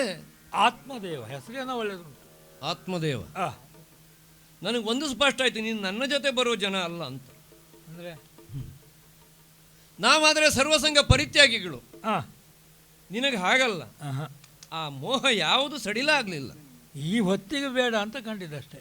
ಬಡವ ಅಂತ ಹೇಳ್ತಿ, ಮನೆಯಲ್ಲಿ ಶ್ರೀಮಂತಿಕೆ ತುಂಬಿತ್ತು ಅಂತ ಹೇಳ್ತಿ, ಉಂಟು, ಕಡಿಮೆ ಆಗಲಿಲ್ಲ. ಹೆಂಡತಿ ಕುಹಕದ ಮಾತನ್ನಾಡ್ತಾಳೆ ಅಂತ ಹೇಳ್ತಿ, ಹಾಗಂತ ಹೆಂಡತಿ ಮೇಲೆ ಆಸೆಯೂ ಉಂಟು ನಿನಗೆ. ಒಳ್ಳೆಯವಳಾದರೂ ಈಗಲೂ ಬೇಕವಳು ನನಗೆ. ಮಕ್ಕಳಾಗಲಿಲ್ಲ ಅನ್ನೋ ಬೇಸರ ಉಂಟು. ಮಕ್ಕಳಾದ್ರೆ ಎತ್ತಿಕೊಂಡು ಮತ್ತೆ ಮನೆಗೇ ಹೋಗುವ ನೀನು. ಮಕ್ಕಳಾದ್ರೂ ಒಂದು ಸಾಕು ಅಂತ ಅನಿಸ್ತದೆ. ಏನೋ ತಾತ್ಕಾಲಿಕವಾಗಿ ಮನೆಯೊಳಗೆ ಒಂದಷ್ಟು, ಇದೆಲ್ಲ ಯಾರಿಗೆ ಇಲ್ಲ? ಏನು ಪ್ರಪಂಚದಲ್ಲಿ ಬೇರೆ ಸಂಸಾರಿಗರಿಗೆ ಇಲ್ಲದೇ ಇದ್ದ ಸಮಸ್ಯೆ ನಿನಗೆ ಅಂತ ಭಾವಿಸಿಕೊಂಡ್ಯಾ? ನನಗೆ ಕಾಣುವುದಾಗಿ ನನಗೆ ಮಾತ್ರ ಹೀಗುಂಟು ಅಂತ. ಸಮುದ್ರ ತೀರದಲ್ಲಿ ಮನೆಯನ್ನು ಮಾಡಿಕೊಂಡು ಅವನಿಗೆ ಯಾವತ್ತೂ ಸಮುದ್ರದ ಅಲೆಗಳ ಶಬ್ದ ಕೇಳುತ್ತಲೇ ಇರ್ತದೆ. ಹಾಗೆ ಇದು ನೀನು ಸ್ವಲ್ಪ ಹೆಚ್ಚು ಯೋಚನೆ ಮಾಡಿದೆ. ಬೇರೆಯವರು ಹೇಗೆ ಒಂದು ಸಮತೋಲಿತವಾಗಿ ಬದುಕ್ತಾರೆ ಹಾಗೆ ಬದುಕುವ ಪ್ರಯತ್ನ ನೀನು ಮಾಡಲಿಲ್ಲ ಅಷ್ಟೇ. ಬಡವರು ಶ್ರೀಮಂತರಾಗಿದ್ದು, ಶ್ರೀಮಂತರು ಬಡವರಾಗಿದ್ದು ಎಷ್ಟಿಲ್ಲ ಉದಾಹರಣೆ ಹೇಳು. ರಾಟ ಕೆಳಗಿಳಿಯುವಾಗ ಬರಿದಾಗಿ ಹೋದ್ರು ಮೇಲೆತ್ತಿ ಬರುವಾಗ ನೀರನ್ನು ತುಂಬಿಕೊಂಡು ಬರುವುದಿಲ್ವ? ಬಡವನಾದ ಅಂತ ಹೇಳುದು ಬಹುಶಃ ನೀ ಬ್ರಾಹ್ಮಣನಾದ್ದಕ್ಕಾಗಿ ಹೇಳುವುದ ಅಂತ. ಕೆಲವರಿಗೆ ಅದೊಂದು ಅಭ್ಯಾಸ, ಬ್ರಾಹ್ಮಣರು ಬಡವರು ಅಂತ ಜೊತೆ ಜೊತೆಯಾಗಿ ಹೇಳುದು. ಒಂದು ಊರಿನಲ್ಲಿ ಒಬ್ಬ ಬಡ ಬ್ರಾಹ್ಮಣ, ಅಯ್ಯ, ಆ, ಹೀಗೆ ಹ್ಮ್. ರಂಗಧ್ಯಾನವನ್ನು ಮಾಡುತ್ತಾ ಆ, ಈಗಲೂ ನಿನ್ನ ಆಸೆ ಏನು? ಆ. ಒಂದು ಮಗುವನ್ನು ಅವ ಕರುಣಿಸ್ಲಿ ಅಂತ. ಇದ್ದಿದ್ರೆ ಒಳ್ಳೇದಿತ್ತಲ್ಲ. ಅಷ್ಟೆಲ್ಲ ಸಮಸ್ಯೆಗಳನ್ನು ನೋಡಿದ್ದಿ. ಆ, ಸಂಸಾರ ಅಂದ್ರೆ ಏನೋ ಅಂತ ಹೇಳ್ತಿ. ಹೌದು. ಅದರಿಂದ ಪಾರಾಗಬೇಕು ಅಂತ ಯಾಕೆ ಯೋಚನೆ ಮಾಡುವುದಿಲ್ಲ? ಪಾರಾದ್ರೆ ನೀನು ಒಂದೇ ಬಾರಿ ನೆಮ್ಮದಿಯಾಗಿ ಬದುಕಬಹುದಲ್ಲ. ಹಾ ಹಾ ಹಾ. ಈಗ ಮನೆ ಹೋದ್ರೆ ಮತ್ತೆ ಅದೇ ಅಲ್ವ ನಿನಗಾಗೋದು? ಮಕ್ಕಳದು ಸರಿ ಏನು ಆಗ್ತದಲ್ಲ? ಮಗನನ್ನು ಎತ್ತಿಕೊಂಡು ಮನೆಗೆ ಹೋದ ಮಾತ್ರಕ್ಕೆ ಎಲ್ಲವೂ ಸುಗಮವಾಗಿ ಬಿಡ್ತದೆ, ಹಾ. ನಿನ್ನ ಮನೆಯಲ್ಲಿ ಸುಖ ಸಂತೋಷಗಳು ನಲಿದಾಡ್ತವೆ ಅಂತ ಭಾವಿಸ್ತೀಯನೋ? ಮದುವೆ ಆಗುವಾಗ ಆಗಿತ್ತು, ಮದುವೆ ಆದ್ರೂ ಸುಖ ಸಂತೋಷ ಅಂತ. ಅಷ್ಟಕ್ಕೂ ಬದುಕಿನ ಸಾಫಲ್ಯತೆಗೆ ಮಕ್ಕಳನ್ನು ಪಡೆಯುವುದೇ ಅಂತ ಅಲ್ಲ. ಆ, ಮಕ್ಕಳನ್ನು ಪಡೆದಿದ್ದವರಿಗೆ ಏನು ಮೋಕ್ಷ ಸಿಗಲಿಲ್ವಾ? ಉಂಟಾ? ಅವರ ಬದುಕಿನ ಸಾರ್ಥಕ್ಯ ಸಿಗಲಿಲ್ವಾ? ಆ, ಈಗ ಹ್ಮ್. ನಮಗೆ ಹೊಳೆದಾಟ್ಲಿಕ್ಕೆ ಬರೆದಿದ್ರೆ ಯಾರು ದಾಟಿಸುವವರು ಬೇಕು. ಆ, ದಾಟುವ ಪ್ರಯತ್ನವನ್ನು ಮಾಡಿ ನಾವೇ ಅದನ್ನು ಕಲ್ತ್ಕೊಂಡ್ರೆ ಮತ್ತೊಬ್ಬರು ದಾಟಿಸುವವರು ಬೇಕೇನ? ಆ, ಭೀಷ್ಮ ಮದುವೆ ಆದನ, ಹ್ಮ್ ಹ್ಮ್ ಅವನಿಗೇನು ಮೋಕ್ಷ ಸಿಗಲಿಲ್ವಾ? ಹ್ಮ್ ಹ್ಮ್. ಇದನ್ನೆಲ್ಲ ಯೋಚನೆ ಮಾಡಬೇಕು, ಸುಮ್ಮನೆ ಅದನ್ನೇ ಯೋಚನೆ ಮಾಡುವುದಲ್ಲ. ಹಾ ಹಾ ಅದರ ಜೊತೆಗೆ ಹಾ. ಮಕ್ಕಳು ಮಕ್ಕಳು ಮಕ್ಕಳು ಅಂತ ಹೇಳ್ತೀಯ. ಮಕ್ಕಳು ಇಲ್ಲದೇ ಇರೋದೇ ನಿನಗೊಂದು ಕೊರಗು. ಹೌದು. ದೇವರು ಮಗುವೊಂದನ್ನು ಕೊಟ್ಟ ಅಂತಾದರೆ ಹ್ಮ್. ನಿನ್ನ ಬದುಕಿನ ಸಕಲ ಸಮಸ್ಯೆಗಳು ನಿವಾರಣೆ ಆಗ್ತದೆ ಅಂತ ಭಾವಿಸಿಕೊಂಡಿದ್ದೀಯಲ್ಲ, ಆಗಬಹುದು ಅಂತ. ಮೂರ್ಖ ನೀನು. ಹ್ಮ್. ಎಷ್ಟು ಜನ ಮಕ್ಕಳನ್ನು ಪಡೆದು ಮಕ್ಕಳಿಂದಲಾಗಿ ಕುಖ್ಯಾತಿಗೆ ಒಳಗಾಗಲಿಲ್ಲ ಹೇಳು? ಇದ್ದಾರಪ್ಪ. ಹಿಂದೆ ಸಗರನೆನ್ನುವಂತ ರಾಜನ ಕಥೆಯನ್ನು ನೀನು ಕೇಳಲಿಲ್ವಾ? ಹಾ ಹಾ. ಏನಾಯ್ತು? ಅವನಿಗೆ ಮಕ್ಕಳಿಂದ ಪ್ರಸಿದ್ಧಿ ಬಂತೋ, ಸಂತೋಷ ಬಂತೋ? ಹ್ಮ್. ಹೌದಾ ಅಲ್ವಾ? ಹೌದು. ಆಮೇಲೆ ಹ್ಮ್. ಮಕ್ಕಳನ್ನು ಪಡೆಯುವಂತಹ ಆ ಒಂದು ಉದ್ಯಮದಲ್ಲಿಯೇ ಆ. ಎಷ್ಟು ಮನೆಗಳಲ್ಲಿ ಕಲಹ ಆಗಲಿಲ್ಲ ಹೇಳು? ಹಾ ಹಾ ಹಾ ಹಾ ಹಾ. ಚಿತ್ರಕೇತು ಎನ್ನುವಂತ ರಾಜನ ಹೆಸರನ್ನು ನೀನು ಕೇಳಲಿಲ್ವಾ? ಆಹಾ. ಮತ್ತೆ ಹ್ಮ್. ಅಂಥದ್ದು ಎಷ್ಟೋ ದೃಷ್ಟಾಂತಗಳನ್ನು ನಾನು ಕೊಡಬಲ್ಲೆ. ಹ್ಮ್. ಅದರ ಅರ್ಥ ಏನು? ಹ್ಮ್. ಮಕ್ಕಳನ್ನು ಪಡೆದಿದ್ದರೆ ಬದುಕೇ ಬರಡು, ಹ್ಮ್. ವ್ಯರ್ಥ ಎನ್ನುವ ಭಾವನೆ ಕೂಡದು. ನಮಗೆ ಅಲ್ಲಿಗೆ ಆದರ್ಶವಾಗಿ ಕಾಣೋದು ಒಂದೇ. ಆ, ಸುಧೋನಲ್ಲಿ ಪ್ರಭಾವತಿ ಹೇಳಿದಳಂತೆ, ಆ, ಮಕ್ಕಳಿಲ್ಲದಿದ್ರೆ ನಿಮಗೆ ಎಲ್ಲಿ ಸಿಗ್ತದೆ? ಅಪುತ್ರಸ್ಸೆ ಗತಿರ್ ಗತಿರ್ನಾಸ್ತಿ. ನಮಗೆ ಅದೇ ನೆನಪು. ಸ್ವರ್ಗಂ ನೈವಚ ನೈವಚ ಮುಂದೆಯೂ ಉಂಟು. ಆಮೇಲೆ ಇನ್ನೂ ಒಂದುಂಟು, ಏನಕ್ಕೇನ ಪ್ರಕಾರೇಣ ಹ್ಮ್. ಅಂದ್ರೆ ಏನಾದರೂ ಮಾಡಿ ಮಕ್ಕಳನ್ನು ಪಡೆಯಬೇಕು ಅಂತ. ಹೌದು. ಅಯ್ಯ, ಹ್ಮ್. ಮಕ್ಕಳಿಲ್ಲದೆ ಇದ್ದವರಿಗೆ ಮೋಕ್ಷ ಇಲ್ಲ ಅಂತ ಎಲ್ಲಿಯೂ ಇಲ್ಲ. ಹಾ, ಹಾಗಿಲ್ವಾ? ಅದು ಏನು? ಹ್ಮ್. ನಮ್ಮ ಹತ್ರ ಇಲ್ಲದೆ ಇದ್ದ ಬಂಡವಾಳವನ್ನು ಮಕ್ಕಳು ಮಂದಿಯಿಂದ ಪಡೆದು ಮುಂದಕ್ಕೆ ಹೋಗುವಂತ ಸಾಧನೆ, ಪ್ರಯಾಣ ಅಷ್ಟೇ. ಹಾ, ಹಾ. ಆದ್ದರಿಂದ ಹೇಳ್ತೇನೆ, ಹ್ಮ್. ಆಕಾಶದಲ್ಲಿರ್ತಕ್ಕಂಥ ಕಾಯಗಳು ಹಾ. ಅವುಗಳು ಮನುಷ್ಯನ ಜೀವನವನ್ನು ನಿರ್ಧಾರ ಮಾಡ್ತವೆ ಅಂತ ನಿನಗೆ ಗೊತ್ತು. ಹ್ಮ್. ನಿನ್ನ ಹಣೆಯಲ್ಲಿ, ನಿನ್ನ ಜಾತಕದಲ್ಲಿ ಮಕ್ಕಳನ್ನು ಹೊಂದುವುದು ಇದೆಯೋ ಇಲ್ಲವೋ ಯೋಗ ಯಾರಿಗೆ ಗೊತ್ತು? ಹ್ಮ್. ನೀನು ಸುಮ್ಮನೆ ಇಲ್ಲಿ ವರ್ಷ ಹಾ. ಕಳೀತಿ, ಹ್ಮ್. ಪ್ರಯೋಜನ ಏನು? ನಿನ್ನ ಹಣೆಯಲ್ಲಿ ಮಕ್ಕಳನ್ನು ಹೊಂದುವ ಭಾಗ್ಯವೇ ಇಲ್ಲದಿದ್ದರೆ ಹಾ. ಇಲ್ಲಿ ಕುಳಿತುಕೊಳ್ಳೋದು ನಿನ್ನ ವ್ಯರ್ಥ ಪ್ರಯತ್ನ ಅಲ್ವಾ? ನಾನು ಇಲ್ಲಿ ಹೆಂಡತಿಯಲ್ಲಿ ಮತ್ತೆ ಮಕ್ಕಳಾಗೋದಿಲ್ಲಿ ಅಲ್ಲ, ಹ್ಮ್. ನಿನ್ನ ಹಣೆಯಲ್ಲಿ ಆ ಯೋಗವೇ ಇಲ್ಲದಿದ್ದರೆ ಹಾ. ನೀನು ಹ್ಮ್. ಮಕ್ಕಳನ್ನು ಪಡೆಯಬೇಕು ಎನ್ನುವ ಹಂಬಲಕ್ಕಿಂತ ಹಾ. ನನಗೆ ಮೋಕ್ಷವನ್ನು ಕೊಡುವ ರಂಗ ಅಂತ ಕೇಳುವುದು ಲೇಸು ಅಂತ. ಹಾ ಹಾ ಹಾ ಹಾ. ಸ್ವಾಮಿ. ಆದ್ದರಿಂದ ನಾನು ಹೇಳುವುದು, ಹಾ. ಮೊದಲು ನಿನ್ನ ಹಣೆ ಬರ ಏನು ಅಂತ ನಿನಗೆ ಅರ್ಥ ಆಗಬೇಕಿತ್ತು. ಹಾ ಹಾ ಹಾ. ಇಷ್ಟೊತ್ತಿಗೆ ಆಗಲೇ ಅರ್ಥ ಆಗಿರಬೇಕಿತ್ತು. ಹ್ಮ್. ಸಮಯ ಹಾಳು ಮಾಡಬೇಡ, ಆ ಪ್ರಾಪಂಚಿಕವಾದನ್ನು ಬಿಡು. ಹಾ. ನಿನ್ನ ಹಣೆಯಲ್ಲಿ ಏನುಂಟೋ ಏನಿಲ್ವೋ ಗೊತ್ತಿಲ್ಲ, ಪ್ರಯತ್ನ ಮಾಡಿದ್ರೆ ಮೋಕ್ಷವನ್ನಂತೂ ಪಡೆಯಬಹುದು. ಸ್ವಾಮಿ, ಹ? ಗಡ್ಡ ಬಿಟ್ಟಿದ್ದೀರಿ, ಹ, ಜಟೆ ಕಟ್ಟಿಕೊಂಡಿದ್ದೀರಿ, ಹ, ಏಕವಸನಧಾರಿಯಾಗಿದ್ದೀರಿ. ಹ, ಇವ್ರು ಯಾರು ಅಂತ ನಾನು ತಿಳ್ಕೊಂಡಿದ್ದೆ. ಹ, ಈಗ ಗೊತ್ತಾಯ್ತು, ಸಾಧಾರಣದವರಲ್ಲ ನೀವು. ಹ. ಪರಮಜ್ಞಾನಿ ನೀನೇ ನನಗೆ ದಾರಿ ತೋರಿಸು, ಪರಮಜ್ಞಾನಿ ನೀನೇ ನನಗೆ ದಾರಿ ತೋರಿಸು, ಕರುಣಮೂರ್ತಿ ಕರುಣೆ ಬೀರಿ ಸುಖವ ಕಾಣಿಸು, ಕರುಣಮೂರ್ತಿ ಕರುಣೆ ಬೀರಿ ಸುಖವ ಕಾಣಿಸು.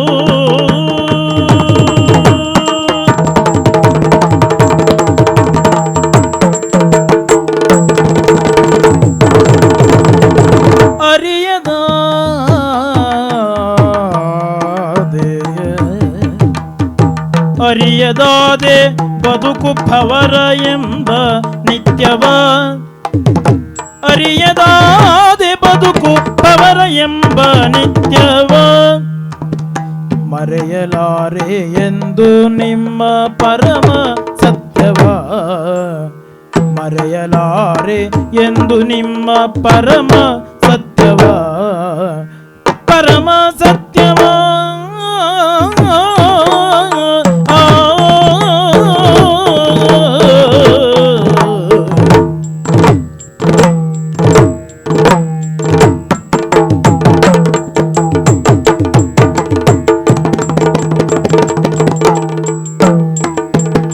ಪರಮಜ್ಞಾನಿ ನೀನೇ ನನಗೆ, ಪರಮಜ್ಞಾನಿ ನೀನೇ ನನಗೆ ದಾರಿ ತೋರಿಸು, ದಾರಿ ತೋರಿಸು. ಬರೇ ಮಾತಾಡುವುದಲ್ಲ, ಆ ಮಾತಿನ ಒಳಗೆ ಹುರುಳುಗಳುಂಟು ಎಂಬುದು ಅರ್ಥವಾಗುತ್ತದೆ. ಆ ಬಗ್ಗೆ ಪ್ರಬುದ್ಧವಾಗಿಯೇ ಮಾತಾಡ್ತಾ ಇದ್ದೀರಿ ಸ್ವಾಮಿ. ಬದುಕಿನ ಭವನೆಯ ಭವನವನ್ನು ನೀವು ತೋರಿಸಿಕೊಟ್ರಿ ನನಗೆ. ಇದು ಹೀಗೆ ಅಂತ ನನಗೆ ಇದುವರೆಗೆ ಅರ್ಥ ಆಗಿರಲಿಲ್ಲ. ಪ್ರಪಂಚ ಇರುವುದೇ ಹೀಗೆ, ಎಲ್ಲರ ಮನೆಯಲ್ಲೂ ಇಂಥದ್ದೊಂದು ಇದ್ದೇ ಇರ್ತವೆ ಎಂಬ ಸತ್ಯವನ್ನು ನನಗೆ ನೀವು ತಿಳಿಸಿಕೊಟ್ರಿ ಸ್ವಾಮಿ. ನಿಮಗೆ ಗೊತ್ತಿಲ್ಲ, ಇಲ್ಲಿ ಕುಳಿತುಕೊಂಡು ನೀವು ಹೇಳ್ತೀರಿ ಹೋಗು ಮನೆಯಲ್ಲಿ ಹೆಂಡತಿಯೊಟ್ಟಿಗೆ ಸುಖವಾಗಿರು. ಆ ಹೆಂಡತಿಯ ಒಟ್ಟಿಗೆ ಸುಖವಾಗಿರಲಿಕ್ಕೆ ಸಾಧ್ಯವೇ ಇಲ್ಲ ಎಂಬ ವಿಷಯ ನಿಮಗೆ ಹೇಗೆ ಮನದಟ್ಟಲ್ಲ? ಹಾಗೆ ತಿಳ್ಕೊಂಡೇ ಮನೆಗೆ ಹೋಗು ಅಂತ ಆಗುವುದಿಲ್ವಲ್ಲ? ಹೋದರೂ ನನ್ನ ಮನಸ್ಸಿಗೆ ನೆಮ್ಮದಿ ಉಳಿಯುವುದಿಲ್ವಲ್ಲ ಸ್ವಾಮಿ. ಬಹಳ ಆಸೆ ಪಡ್ತೇನೆ ಅಂತ ಭಾವಿಸ್ಕೊಳ್ಬಾರ್ದು. ಒಬ್ಬ ರಾಜ ಘೋಷಣೆ ಮಾಡಿದನಂತೆ, ಯಾರೇ ನನ್ನಲ್ಲಿ ಬಂದು ನಮಗೆ ಸಹಾಯ ಬೇಕು ಅಂತ ಬೇಡಿದರೆ ಅವರು ಎಷ್ಟು ದೂರದಿಂದ ಬಂದಿದ್ದಾರೆ ಅಷ್ಟು ಲೆಕ್ಕ ಹಾಕಿ ಅಷ್ಟು ವರಹಗಳನ್ನು ಅವರಿಗೆ ಕೊಡಲಾಗುವುದು. ಬಂದವರೆಲ್ಲರೂ ನಾನು ಆ ಊರಿಂದ ಬಂದೆ, ನಾನು ಈ ಊರಿಂದ ಬಂದೆ, ದೂರ ದೂರದ ಊರಿಂದ ಹೇಳುವುದು. ಯಾಕೆ? ಅಲ್ಲಿಂದ ಬಂದಷ್ಟು ಲೆಕ್ಕ ಹಾಕಿದ್ರೆ ಅಷ್ಟು ಹೆಚ್ಚು ಸಿಗ್ತದೆ. ಒಬ್ಬ ಯೋಚನೆ ಮಾಡಿದಂತೆ, ದೂರದವರಿಗೆ ಹೆಚ್ಚು ಕೊಡಬೇಕು. ಹೌದು ಹೌದು. ಆವಾಗ ಒಬ್ಬ ಬಂದು ಯೋಚನೆ ಮಾಡಿದಂತೆ, ಇವರೆಲ್ಲ ಇಷ್ಟಿಷ್ಟು ದೂರ ಹೇಳಿ ತೆಗೆದುಕೊಂಡಿದ್ದಾರೆ, ಆದರೆ ನಾನು ಎಷ್ಟು ದೂರ ಅಂತ ಹೇಳುವುದು? ಎಲ್ಲಿ ಹೇಳಿದರೂ ಕಡಿಮೆ ಆಗುತ್ತದೆ. ಆವಾಗ ಒಂದು ಯೋಚನೆ ಮಾಡಿದನಂತೆ, ಏನು, ನಾನು ವೈಕುಂಠದಿಂದ ಬಂದೆ ಸ್ವಾಮಿ ಅಂತ ಹೇಳಿದ. ವೈಕುಂಠದಿಂದ ಬಂದೆ. ವೈಕುಂಠದಿಂದ ಬಂದವನಿಗೆ ಈ ವೈಕುಂಠ ಅರ್ಥ ಮಾಡೋದು ಹೇಗೆ? ಅಲ್ಲ, ಜೊತೆಗೆ ವೈಕುಂಠದಲ್ಲಿ ಇದ್ದು ಅಲ್ಲಿಂದ ಬರುವವನಿಗೆ ಸಮಸ್ಯೆ ಇರ್ತದ? ಸಮಸ್ಯೆ ಉಂಟು ಅಂತ ಬೇಡಿನಲ್ಲಮ್ಮ. ಅವ ಒಂದು ಸುಳ್ಳು ಹೇಳಿದ, ವೈಕುಂಠದಿಂದ ಬಂದಿದ್ದು, ರಾಜ ಕೊಡ್ತಾನೆ ಅಂತ. ರಾಜ ಹೇಳಿದ, ಅರ್ಥ ಮಾಡುವುದು ಹೇಗಪ್ಪ ಈಗ ವೈಕುಂಠವನ್ನು ಅಂತ. ಅಷ್ಟು ಹೊತ್ತಿಗೆ ಒಬ್ಬ ದಾಸ ಯವನ್ನಂತೆ, ಅವ ಹೇಳ್ತಾ ಹಾಡು ಅವನಷ್ಟಿಗೆ ಅವ ಹೇಳ್ತಾ ಹೋದ. ಎಷ್ಟು ದೂರ ವೈಕುಂಠ? ವೈಕುಂಠಕ್ಕೆ ಒಂದೇ ಕೂಗಳತೆ ವೈಕುಂಠಕ್ಕೆ. ಆವಾಗ ಅವ ಒಂದು ವರಹ ಕೊಟ್ಟನಂತೆ ಅವನಿಗೆ. ತೀರಾ ಆಸೆ ಪಟ್ಟರೆ ಈಗ ಆಗುದಲ್ವಾ ಸ್ವಾಮಿ? ಸ್ವಾಮಿ, ನೀವು ಬಹಳ ಜ್ಞಾನಿಗಳು ಅಂತ ನನಗೆ ಗೊತ್ತಾಯ್ತು. ಹಾಗಾಗಿ ನೀವು ಅಷ್ಟು ಸುಲಭಕ್ಕೆ ನನ್ನನ್ನು ಹೋಗು ಅಂತ ಹೇಳಿದರೆ ನಾನು ಒಪ್ಪುವನಲ್ಲ. ಅಲ್ಲ, ಒಂದೋ ನೀನು ಮನೆಗೆ ಹೋಗು ಅಥವಾ ನನ್ನ ಜೊತೆಗೆ ಬಾ, ಯಾವುದಾದ್ರೂ ಅಡ್ಡಿಲ್ಲ. ನಿಮ್ಮ ಜೊತೆಗೆ ಬರಲಿಕ್ಕೆ ಮನಸ್ಸುಂಟು, ಹಾಗಂತ ಮನೆಗೆ ಹೋಗಲಿಕ್ಕೂ ಮನಸ್ಸುಂಟು, ನೀವು ದಾರಿ ತೋರಿಸಿದರೆ. ಅಂದರೆ ನನ್ನ ಜೊತೆಗೆ ಬಂದು ನನ್ನಿಂದ ಮಾರ್ಗೋಪಾಯವನ್ನು ಪಡೆದು ಮತ್ತೆ ಮನೆಗೆ ಹೋಗುವ. ಹೌದೌದೌದು, ಮನೆ ಬಿಡ್ಲಿಕ್ಕೆ ಆಗುದಿಲ್ಲ ಸ್ವಾಮಿ. ಏನಾಗಬೇಕು ನನ್ನಿಂದ ಹೇಳು? ನೀವು ಬಹಳ ಜ್ಞಾನಿಗಳಲ್ವಾ? ನೀವೆಲ್ಲ ನಮಗೆಲ್ಲ ನೀವು ಜ್ಞಾನಿಗಳು ಹೇಳಿದರು ಅಜ್ಞಾನಿಗಳು ಹೇಳಿದರು ಎರಡೂ ಒಂದೇ. ನಿಮಗೊಂದೇ, ನಮಗೆ ಗೊತ್ತಾಗ್ತದಿಲ್ಲ ನೀವು ಜ್ಞಾನಿಗಳು ಅಂತ. ಹಲವಷ್ಟನ್ನು ನೀವು ಕಲಿತವರಾದ್ರಿಂದ ನನಗೊಂದು ದಾರಿ ತೋರಿಸಿದರೆ. ಎಂತಹ ದಾರಿ? ಒಂದು ಮಕ್ಕಳಾಗುವ ದಾರಿ, ಒಂದು ಅನುಗ್ರಹ. ಹೌದು, ಅಂಥದ್ದೊಂದು ತೋರಿಸಿಕೊಟ್ರೆ ಹೌದು ಅಂತ ಆದರೆ ನಾನು ಹೇಳೋದು, ನಿನ್ನ ಹಣೆಯಲ್ಲಿ ಉಂಟೋ ಇಲ್ಲ ಒಂದು ಬೇಕಲ್ಲ ಮೊದಲು ನೋಡಿ ನೋಡಿ ನೋಡಿ ಉಂಟ ನೋಡಿ. ಯಾಕ ಕೈ ಮುಂದೆ ಕರ ಪಿಡಿದು ತೋರೆನು ಕರ ಪಿಡಿದು ತೋರೆನು ಗೆರೆಯ ಗುರುತನು ನೋಡಿ,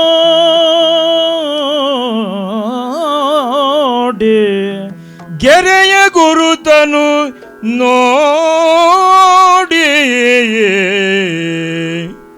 ಸರಿಯಿದು ಸರಿಯಿಲ್ಲೆನುತ್ತ ಸರಿಯಿದು ಸರಿಯಿಲ್ಲೆನುತ್ತ ಪರಿಯನು ಸರಿ ಹೇಳಿ, ಸರಿಯಿದು ಸರಿಯಿಲ್ಲೆನುತ್ತ ಪರಿಯನು ಸರಿಪೇಳಿ.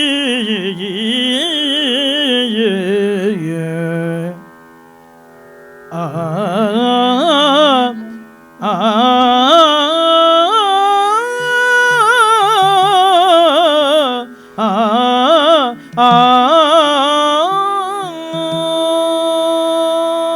ಅಯ್ಯ ಆತ್ಮದೇವ, ಋಣಾನುಬಂಧ ರೂಪೇಣ ಪಶುಪತ್ನಿ ಸುತಾಲಯ. ನಿಮ್ಮಂಥವ್ರು ಹೇಳುವುದನ್ನು ಕೇಳಿದ್ದೇನಲ್ಲ, ಎಲ್ಲವೂ ಋಣಾನುಬಂಧವೇ. ಋಣಾನುಬಂಧವೆನ್ನುವುದು ನಮಗೆ ಪ್ರಪಂಚ ಮುಖದಲ್ಲಿ ಕಾಣುವುದಾದರೂ ಆ. ಮೊದಲೇ ಅದು ನಮ್ಮ ಹಣೆಯಲ್ಲಿ ಬರೆದಿರಬೇಕು, ನಮ್ಮ ಯೋಗದಲ್ಲಿ ಇರಬೇಕು. ಈಗ ನಾವು ಒಂದು ವೃಕ್ಷವನ್ನು ನೋಡುವುದಾದರೆ ಮೇಲ್ಭಾಗವನ್ನು ನೋಡ್ತೇವೆ, ಕಾಂಡವನ್ನು ನೋಡ್ತೇವೆ, ರೆಂಬೆಗಳನ್ನು ನೋಡ್ತೇವೆ, ಎಲೆ ಹೂ ಹಣ್ಣುಗಳನ್ನು ನೋಡ್ತೇವೆ, ಬೇರೆ ಏನಾಗಿದೆ ನೋಡ್ಲಿಕ್ಕಾಗುದಿಲ್ಲ. ಅದು ಅದೃಷ್ಟ, ಅದುವೇ ಭಾಗ್ಯ. ಅಲ್ಲಿ ಇದ್ದರೆ ಮೇಲೆ ಕಾಣಿಸಿಕೊಳ್ಳುತ್ತೆ. ನಿನಗೆ ಆ ಯೋಗ ಉಂಟೋ ಇಲ್ಲವೋ ಎನ್ನುವುದಕ್ಕೆ ನಿನ್ನ ಜಾತಕ ತೆಗೆದುಕೊಂಡೇ ನೋಡಬೇಕು. ಈಗ ಇದು ಸಮಯವೂ ಅಲ್ಲ, ಅದಕ್ಕೆ ಜಾತಕ ತರಲಿಲ್ಲ ನಾನು. ಅಲ್ಲ, ಸಮಯವೂ ಅಲ್ಲ ಅಂತ. ಈ ಹೊತ್ತಿಗೆ ಸಾಧ್ಯವಾಗುವುದೇನು ಅಂತ ಯೋಚನೆ ಮಾಡಿಯೇ ನಿನ್ನ ಬಲಗೈಯನ್ನು ಮುಂದಕ್ಕೆ ಚಾಚು ಅಂತ ಕೇಳಿ ಚಾಚಿದ್ದೇನೆ. ಯಾಕೆಂದ್ರೆ ಜ್ಯೋತಿಷ್ಯ ಅಂದ ತಕ್ಷಣ ನನ್ನ ನೆನಪಾಗುತ್ತದೆ, ನಮ್ಮ ಅಪ್ಪ ಹೇಳ್ತಾ ಇದ್ದಂತ ಮಾತು. ಒಬ್ಬ ದುರಾದೃಷ್ಟವಂತನಾದವ ಜೀವನದಲ್ಲಿ ಕಷ್ಟವನ್ನೇ ಕಂಡವ ಹೋಗಿ ಜ್ಯೋತಿಷಿಗಳಲ್ಲಿ ತನ್ನ ಕೈ ತೋರಿಸಿದಂತೆ. ಕೈ ನೋಡಿದಂತಹ ಜ್ಯೋತಿಷಿಗಳು ಹೇಳಿದರು, ಮಗನೇ ನಿನಗೆ 40 ವರ್ಷದವರೆಗೆ ಸ್ವಲ್ಪ ಕಷ್ಟವೇ ಅಂತ. ಕಷ್ಟ. ಆವಾಗ ಅವನಿಗೆ ಒಂದು ಸಂತೋಷ ಆಯಿತು, ಏನು 40 ಕಳೆದ ಮೇಲೆ ಅಡ್ಡಿಲ್ಲಲ್ಲ. ಹಾಗಾಗಿ 40 ಕಳೆದ ಮೇಲೆ ಹೇಗೆ ಸ್ವಾಮಿ, 40 ಕಳೆದ ಮೇಲೆ ಅಷ್ಟು ವರ್ಷ ಕಷ್ಟ ಅನುಭವಿಸಿದ್ರೆ ನಿನಗೆ ಮತ್ತೆ ಕಷ್ಟ ಅಂತ ಅನ್ನಿಸುವುದಿಲ್ಲ, ಅದೇ ಸಹಜ ಅಂತ ಅನ್ನಿಸ್ತದೆ. ಅಂದ್ರೆ ಇವನದ್ದು ಅಂತ ಯಾವುದು ಪರಿಹಾರ ಇಲ್ಲ, ಅವನೊಳಗೆ ಪರಿಹಾರ ಇರುತ್ತೆ ತೋರಿಸಿಕೊಟ್ಟ. ಅಭ್ಯಾಸ ಆಗಿದೆಯಲ್ಲ, ಹೋಗು ಅಂತ ಆಗಿದ್ದ ಜ್ಯೋತಿಷ್ಯವ. ನಾವು ಹಾಗಲ್ಲ, ನಮ್ಮಿಂದ ಯಾವುದಾದ್ರೂ ಒಂದು ಪರಿಹಾರ ಅಂತ ನಿನಗಾಗಬೇಕು, ಪ್ರಯೋಜನ ಅಂತ ಆಗಬೇಕು. ಈಗ ನಿನ್ನ ಕೈ ನೋಡಿದೆ ಪುಣ್ಯಾತ್ಮ, ನಿನ್ನ ಜೀವಮಾನ ಎಲ್ಲ ನಿನ್ನ ಕೈಯಲ್ಲೇ ಉಂಟು. ಹೌದಾ?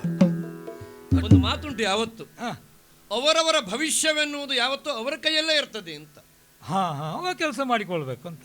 ಸಂತೋಷವನ್ನಾಗಲಿ ದುಃಖವನ್ನಾಗಲಿ ಇನ್ನೊಬ್ರು ನಮಗೆ ಕೊಡುವುದು ಅಲ್ಲ, ನಾವು ತಂದ್ಕೊಳ್ಳು, ನಮ್ಮೊಳಗೆ ಇರ್ತದೆ ಅದು. ಹೌದು. ಯಾಕೆ ಸಂತೋಷ ಉಂಟಾ? ಸರಿ ಬಿಡು, ಅಲ್ಲ ಸರಿ ಇದೆ ಅಲ್ಲ, ಅದು ಗೆರೆ ಸರಿ ಇದೆ ಅಂತ. ನಿನ್ನ ಮುಖ ನೋಡುವಾಗ ನನಗೆ ಏನು ಅನಿಸಿತ್ತೋ ಅದೆಲ್ಲವೂ ಸರಿ, ಗೆರೆ ಎಲ್ಲ ಸರಿ ಉಂಟು.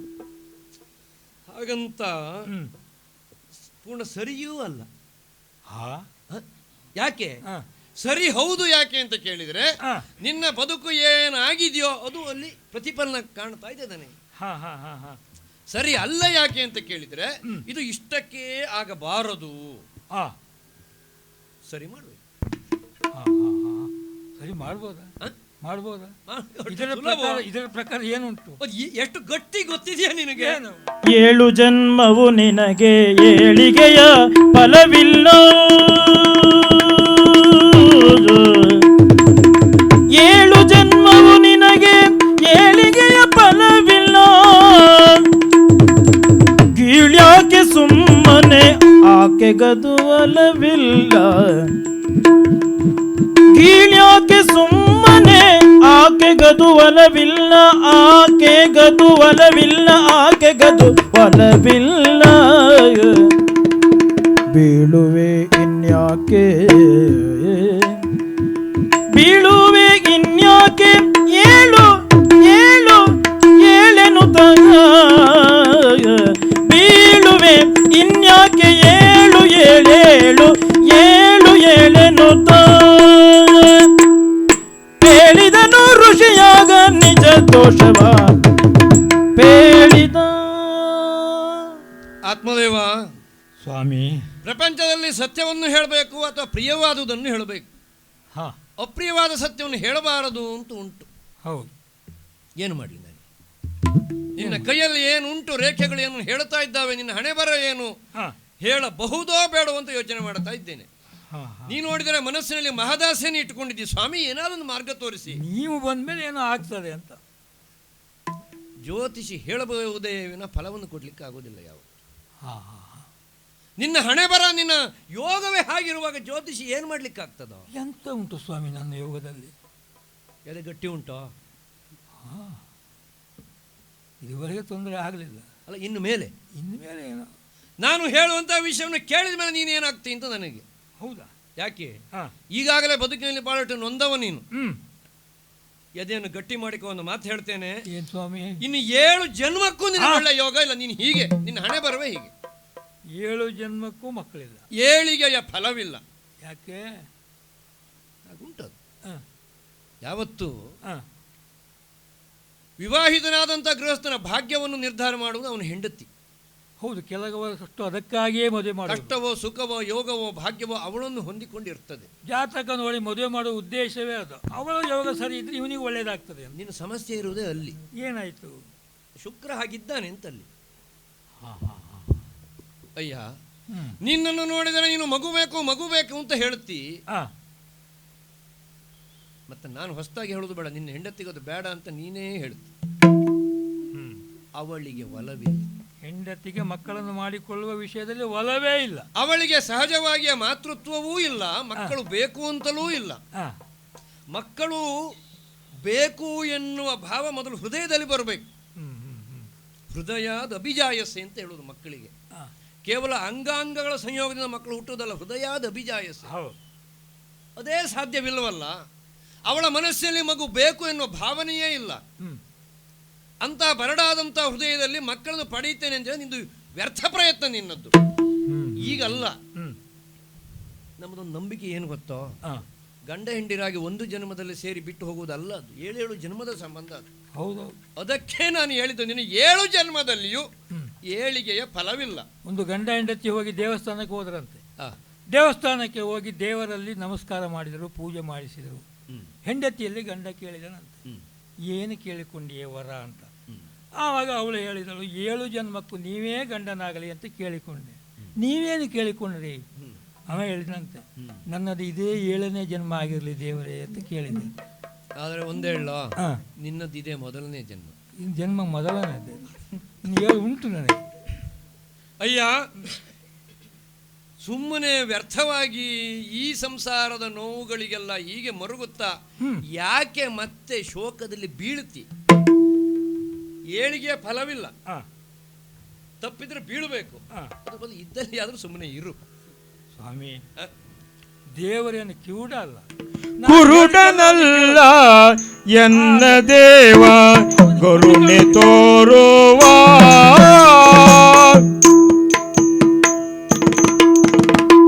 ಕುರುಡನಲ್ಲ ಎನ್ನ ದೇವ ಕರುಣೆ ತೋರುವ. ಮರುಕ ಪಡುವ ಭಕ್ತನಲ್ಲಿ ಶಕ್ತಿ ನೀಡುವ. ಮರುಕ ಪಡುವ ಭಕ್ತನಲ್ಲಿ ಶಕ್ತಿ ನೀಡುವ.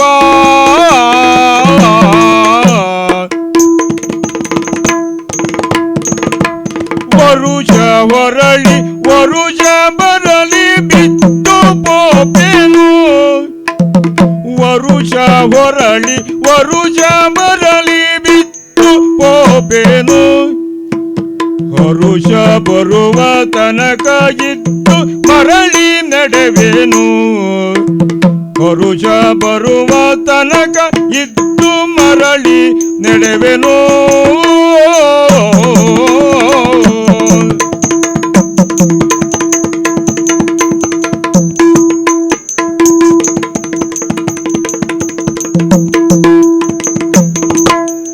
ವರುಷ ವರಳಿ ವರುಷ ಬರಲಿ ಬಿತ್ತು ಪೋಪೆನು. ಹರುಷ ಬರುವ ತನಕ ಇದ್ದು ಮರಳಿ ನಡೆವೆನು. ಆತ್ಮದೇವ, ಊರಿಗೆ ಹೋದ್ರೂ ನನಗೆ ಇದುವರೆಗೆ ಇದ್ದ ಸುಖವೇ ಮತ್ತು ಸುಖ ಇಲ್ಲ ಅಂತ ಆಯ್ತು ನಿಮ್ಮ ಮಾತಿನಿಂದ. ಹಾಗಾದ್ರೆ ಊರಿಗೆ ಯಾಕೆ ಹೋಗಬೇಕು?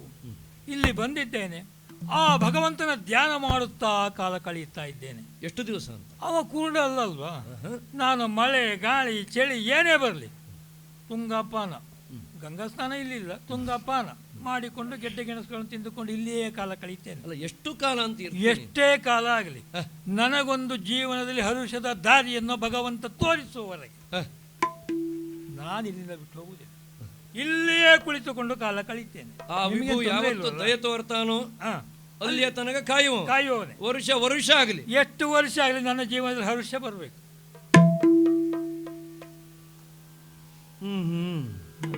ಹಾಗಾದ್ರೆ ರಂಗ ಒಂದಲ್ಲ ಒಂದು ದಿವಸ ದಯ ತೋರ್ತಾನೆ ಎನ್ನುವ ವಿಶ್ವಾಸ ನನ್ನಲ್ಲಿ ದೃಢವಾಗಿ ಉಂಟು. ಅವನು ಕುರುಡ ಅಲ್ವಲ್ಲ, ನನ್ನ ಕಷ್ಟ ಕಾಣುವುದಿಲ್ವಲ್ಲ. ದೇವರು ಕುರುಡನೋ ಕಿವುಡನೋ ಆದ್ರೆ ಭೂಮಿ ಮೇಲೆ ಮನುಷ್ಯರು ಹೀಗಿರ್ತಾರ? ಮರಗಿಡಗಳಲ್ಲಿ ಹೂವಿರ್ತದೋ? ಎಲ್ಲವೂ ಕಾಲಕಾಲಕ್ಕೆ ಪ್ರಪಂಚದಲ್ಲಿ ಫಲಿಸುವುದೇ. ಹಾಗೆ ಒಂದಲ್ಲ ಒಂದು ದಿವಸ ನಿನ್ನ ಬದುಕು ಫಲಿಸೀತು ಎನ್ನುವಂತ ಆಸೆ, ಆ. ಈ ದೃಢಭಾವ ನಿನ್ನಲ್ಲಿ ಇದೆ ಅಂತ ಆದರೆ ನಾನೊಂದು ಕೆಲಸ ಮಾಡ್ತೇನೆ. ಪ್ರಬಲವಿಗುವುದು ನಿನ್ನ ಯೋಗ ವಿಭುವು ಕರುಣಿಪ ಸಬಲನಾಗು ಫಲವ ಕೊಡುವೆ ತರಳ ಉದಯಿಪ ಅಭಯವಿಗುವುದು ಉಭಯರಿಗೂ ಶ್ರದ್ಧೆ ಮೂಡಲಿ ಶುಭವ ಹರಸಿ ಕಳಿಸಿಕೊಡುವೆ ಒಳಿತೆ ಆಗಲಿ ಅಯ್ಯ ಸ್ವಾಮಿ, ನಿನ್ನ ಮನಸ್ಸಿನ ದೃಢತೆಯನ್ನು ಪರೀಕ್ಷೆ ಮಾಡಿದ್ ನಾನು. ಹಾ, ಯಾಕೆ? ಭಾವನೆ ಬಯಕೆ ಒಬ್ಬರಿಗಾದ್ರೂ ಗಟ್ಟಿ ಇರಬೇಕು. ಹೌದು. ಹೆಂಡತಿಗಂತೂ ಹಾಗೆ, ನಿನಗೆ ಹೇಗೆ ಅಂತ ನಾನು ಪರೀಕ್ಷೆ ಮಾಡಿದ್ದೆ. ದೇವರು ಖಂಡಿತಕ್ಕೂ ಒಂದಲ್ಲ ಅವನ ದಿವಸ ಎಲ್ಲರ ಮೊರೆಯನ್ನು ಕೇಳ್ತಾನೆ, ಕೊಟ್ಟೇ ಕೊಡ್ತಾನೆ. ಯಾವಾಗ? ಕೊಡುವ ಕಾಲದಲ್ಲಿ ಕೊಡ್ತಾನೆ. ನಾವು ಬಯಸಿದರು ಮಳೆಗಾಲದಲ್ಲಿ ಮಾವಿನ ಮರದಲ್ಲಿ ಹೂ ಬರಲಾರದು, ಬರುವುದಿಲ್ಲ. ಆ ಕಾಲ ಬರಬೇಕು, ಕಾಲ ಕೂಡಿ ಬಂದಾಗ ಬರ್ತದೆ. ಹಾಗೆಯೇ ನಿನಗೂ ಒಂದಲ್ಲ ಒಂದು ದಿವಸ ನೀನು ಭಜಿಸುವಂತ ರಂಗ ಕಂದನೊಬ್ಬನನ್ನು ಕೊಡುತ್ತಾನೆ. ಆ ಕಾಲ ಬರಬೇಕು. ಮತ್ತೊಂದುಂಟು, ಕಾಲ ಬರಲಿ ಅಂತ ಕಾಯುವಾಗ ಗುರುವಿನ ಅನುಗ್ರಹವೂ ಬೇಕು. ಇಷ್ಟು ದಿವಸ ನಿನಗೆ ಗುರುಬಲ ಇರಲಿಲ್ಲ. ನನಗೆ ಮದುವೆ ಮಾಡುವಾಗ ಅಪ್ಪಯ್ಯ ಅದೇ ಹೇಳ್ತಾ ಇದ್ದದ್ದು, ನಿನಗೆ ಗುರುಬಲ ಇಲ್ಲ ಮಗನೇ, ಆದರೆ ಹುಡುಗಿ ಸಿಕ್ಕಿದೆ ಮದುವೆ ಮಾಡುವ ಅಂತ. ನಿನಗೊಂದು ವ್ಯಾವಹಾರಿಕವಾದ ಸೂಕ್ಷ್ಮ ಹೇಳಲ್ಲ, ಅದನ್ನೆಲ್ಲ ಗುರುಬಲ ಇಲ್ಲದಿದ್ದರೂ ಮಾಡ್ತಾರೆ. ಆದರೆ ಕೆಲವಕ್ಕೆ ಮಾತ್ರ ಗುರುಬಲ ಬಹಳ ಮುಖ್ಯ. ಈಗ ನಿನಗೆ ಗುರುಬಲ ಇಲ್ಲದ ಕಾರಣ ಎಷ್ಟು ದಿವಸಗಳಿಂದ ನೀನು ಆ ರಂಗನನ್ನು ಧ್ಯಾನಿಸ್ತಾ ಇದ್ರು, ರಂಗ ನಿನಗೆ ಒಲಿಯಲಿಲ್ಲ. ಯಾವುದಾದರೂ ಒಂದು ಗುರುವಿನ ಅನುಗ್ರಹ ನಿನಗಾಗಬೇಕು. ಆ ಭಗವಂತನ ಆ ವರವನ್ನ, ಕೊಡುಗೆಯನ್ನ ನಿನಗೆ ಅವ ಕೊಡಿಸಬೇಕು. ಹಾಗೊಬ್ಬ ನಿನಗೆ ಗುರು ಅನುಗ್ರಹವನ್ನು ಮಾಡ್ತಾನೆ ಅಂತ ಆದ್ರೆ ನಿನಗೆ ಶೀಘ್ರದಲ್ಲಿಯೇ ಮಗ ಹುಟ್ಟುತ್ತಾನೆ. ಸ್ವಾಮಿ, ಬಹಳಷ್ಟು ಉಪಕಾರ ಮಾಡಿದ್ರಿ. ಎಂತೆಂತ ನನ್ನ ಸಂಪೂರ್ಣವಾಗಿರೋ ಇತಿಹಾಸವನ್ನು ಹೇಳಿಬಿಟ್ರಿ, ಮುಂದೆ ಏನು ಆಗಬೇಕೆಂಬುದನ್ನು ತೋರಿಸಿಕೊಟ್ರಿ. ಸ್ವಾಮಿ, ಅಷ್ಟಕ್ಕೆ ಸಾಕಾಗ್ಲಿಲ್ಲ. ಈಗ ಗುರುಬಲ ನಿಮಗಿಲ್ಲ ಅಂತ ಹೇಳಿದ್ರಲ್ಲ, ಒಬ್ಬ ಗುರುವಿನ ಅನುಗ್ರಹ ನಿನಗಾಗಬೇಕು. ಆ ಗುರುವನ್ನು ನಾನು ಹುಡುಕಿಕೊಂಡು ಎಲ್ಲಿ ಹೋಗ್ಲಿ ಹೇಳಿ. ಈಗ ಹಾಗಾಗಿ ಎಲ್ಲೆಲ್ಲಿಯೋ ಹೋಗುವುದೇನು, ಎಲ್ಲೆಲ್ಲಿಯೋ ಹೋಗಿ ಕಾಣುವುದೆಂಥದ್ದು. ನಿಮ್ಮನ್ನು ನೋಡಿದರೆ ಸಾಕ್ಷಾತ್ ಗುರುವಿನ ಹಾಗಿದ್ದೀರಿ. ನಿಮ್ಮಂಥವರು ಅಡಿದಾವರಿಗಳಿಗೆ ನಮಸ್ಕರಿಸಿ ನಿಮ್ಮ ದರ್ಶನವನ್ನು ಮಾಡಿ ನಿಮ್ಮಿಂದ ಶಕ್ತಿಯನ್ನು ಪಡ್ಕೊಂಡದ್ದು ಹೌದಾದ್ರೆ ಅದೇ ನನಗೆ ಗುರು ಬಲ ಅಂತ ಆಗ್ತದೆ. ಆಗ ಕೆಲವು ಸಾರಿ ಗುರುಬಲ ಇಲ್ಲದಿದ್ರೆ ಗುರು ದರ್ಶನ ಮಾಡಿಕೊಂಡು ಗುರುಬಲ ಬರ್ತದೆ ಅಂತ ಹೇಳೋರು ಇದ್ದಾರೆ. ಹಾಗೆ ನಿಮ್ಮ ದರ್ಶನವನ್ನು ಮಾಡಿದ್ದೇನಲ್ಲ, ನಿಮ್ಮ ಕಾಲಿಗೆ ಸಾಷ್ಟಾಂಗವಾಗಿ ನಮಸ್ಕಾರ ಮಾಡಿದ್ದೇನೆ. ನನಗೊಂದು ಆಶೀರ್ವಾದ ಮಾಡಿ ಗುರುಬಲವನ್ನು ಅನುಗ್ರಹಿಸಿ. ನಿನಗೆ ಇಷ್ಟು ಹೇಳಿದ್ದಕ್ಕೆ ನನ್ನ ಬುಡಕ್ಕೆ ಬಂದ್ಯಾ? ಮತ್ತೆ ಎಂತ, ನಾನು ಎಲ್ಲಿ ನೀವೇ ಗುರುಗಳಾಗಿ ನನಗೆ ಅನುಗ್ರಹವನ್ನು ಮಾಡಿ ಸ್ವಾಮಿ ಅಂತ ಹೇಳಿದ್ಯೋ? ಸರಿ, ಅದು ನೀವೇ ಮಾಡಿದ್ರೆ ಅದು ಆಗಲಿ ಅಂತೆ. ಕುಲವು ಬೆಳೆಯಲಿ ಎನ್ನುತ್ತಾ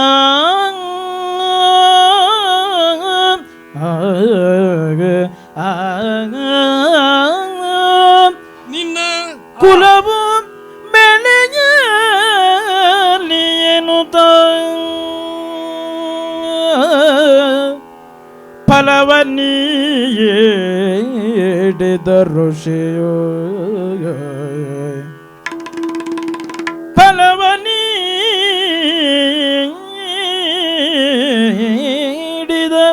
ಋಷಿಯೋ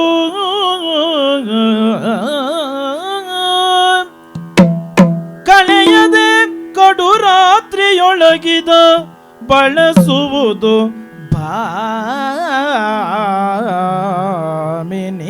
ಭಾಮಿನಿಯೋ ಕಳೆಯದೆ ಕಡುರಾತ್ರಿಯೊಳಗಿದ ಬಳಸುವುದು ನಿನ್ನ ಭಾಮಿನಿಯೋ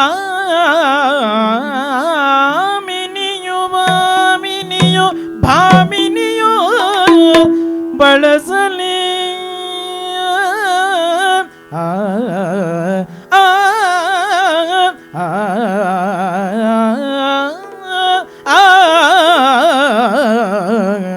ಫಲವ ನೀಡಿದ ಋಷಿಯೋ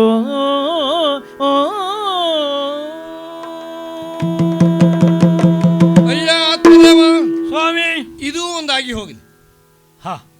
ಪ್ರಪಂಚದಲ್ಲಿ ನಮ್ಮಂಥವರ ಸಾಧನೆ ಶಕ್ತಿ ನಮಗಾಗಿ ಅಲ್ಲ, ಪ್ರಪಂಚಕ್ಕಾಗಿಯೇ ಅಂತ ನನಗೂ ಇತ್ತು. ತಪಸ್ಸು ಮಾಡುವ ಹಲವಷ್ಟು ತಪಸ್ವಿಗಳು ತಮಗಾಗಿ ತಪಸ್ಸು ಮಾಡುವುದಿಲ್ಲ, ಲೋಕ ಕಲ್ಯಾಣ ಎಂದೇ ಆಗಲಿ ಯಾವುದನ್ನಾದರೂ ವಿನಿಯೋಗಿಸಬೇಕಾದರೆ ಮೊದಲು ಸತ್ಪಾತ್ರ ಎನ್ನುವುದನ್ನು ಹುಡುಕಿಕೊಳ್ಳಬೇಕು. ವಿನಿಯೋಗ ಮಾಡಬೇಕು ಅಂತೇಳಿ ಕಂಡಲ್ಲಿ ಇಟ್ಟು ಹೋಗೋದು ಒಂದು ಯೋಗ್ಯವಾದಂಥ ಪಾತ್ರ ಬೇಕು. ನಿನ್ನ ಕೈಯನ್ನು ಪರೀಕ್ಷೆ ಮಾಡುವಾಗಲೇ ನಾನು ನೋಡಿದ್ದೇನೆ. ನಿನಗೆ ಖಂಡಿತಕ್ಕೂ ಒಬ್ಬ ಒಳ್ಳೆ ಮಗ ಹುಟ್ಟುವಂಥ ಯೋಗ ಇದೆ. ಆದ್ದರಿಂದ ಅದೂ ಆಗಿ ಹೋಗಲಿ, ಅದಕ್ಕೆ ನಾನೊಬ್ಬ ಕಾರಣನಾಗಲಿ ಅಂತೆ. ಮಗ ಹುಟ್ಟಿದರೆ ಕೇವಲ ಮನೆ ತುಂಬಿ ಮನಸ್ಸಿಗೆ ಸಂತೋಷ ಆಗುವುದಲ್ಲ, ನಿನ್ನ ಕುಲದ ಏಳಿಗೆ ಆಗಬೇಕು. ಹೇಗೆ ಆಕಾಶದಲ್ಲಿ ಚಂದ್ರಮನ ಕಾಂತಿಯಿಂದ ಆಕಾಶ ತೇಜಸ್ಸನ್ನು ಹೊಂದುತ್ತದೆಯೋ ಹಾಗೆ ಒಬ್ಬ ಒಳ್ಳೆಯ ಮಗ ಹುಟ್ಟಿ ಆ ಮಗನಿಂದ ನಿನ್ನ ಮನೆ ತುಂಬಿ ವಂಶದ ಏಳಿಗೆಯಾಗಲಿ. ಬರೇ ಒಬ್ಬ ಮಗ ಹುಟ್ಟಿದ ಅಂತ ಆಗುವುದಲ್ಲ, ಆ ಮಗನಿಂದ ವಂಶದ ಏಳಿಗೆ ಆಗಬೇಕು. ಪ್ರಪಂಚದಲ್ಲಿ ಶಾಶ್ವತವಾದಂತಹ ಕೀರ್ತಿಯನ್ನು ಹೊಂದುವಂತಹ ಮಗ, ಸಜ್ಜನ, ಮಹಾಭಕ್ತ, ಜ್ಞಾನಿ ಎಂದೆಲ್ಲ ಎನಿಸುವಂತ ಒಬ್ಬ ಮಗ ನಿನಗೆ ಹುಟ್ಟುವ ಹಾಗೆ ಈಗ ನನ್ನ ಸಂಕಲ್ಪ ಮಾತ್ರದಿಂದಲೇ ಒಂದು ಮಾವಿನ ಹಣ್ಣನ್ನು ಕೈ ಆವಾಗ ಏನೂ ಇರಲಿಲ್ಲ, ಈಗ ಮಾವಿನ ಹಣ್ಣು ಉಂಟು. ಅದಕ್ಕೆ ಹೇಳಿದ್ದು ಕಾಲ ಕೂಡಿ ಬರಬೇಕು, ತಪಸ್ಸಿನ ಫಲ. ಹೌದು, ನಿನ್ನ ಬಯಕೆ ಫಲಿಸುವ ಕಾಲಕ್ಕೆ ನನ್ನ ಕೈಯಲ್ಲೊಂದು ಫಲ. ಮಳೆಗಾಲದಲ್ಲಿ ಮಾವಿನ ಹಣ್ಣು ಬಂತು. ಆಮೇಲೆ ಈ ಫಲದ ಉದ್ದೇಶ ಏನು ಅಂತ ಕೇಳಿದರೆ, ಮಕ್ಕಳಿಲ್ಲ ಅಂತ ಹೇಳ್ತಾ ಇದೆಯಲ್ಲ, ಅಲ್ಲಿ ನಿನ್ನ ದಾಂಪತ್ಯಕ್ಕೊಂದು ಫಲ ಆಗಬೇಕು.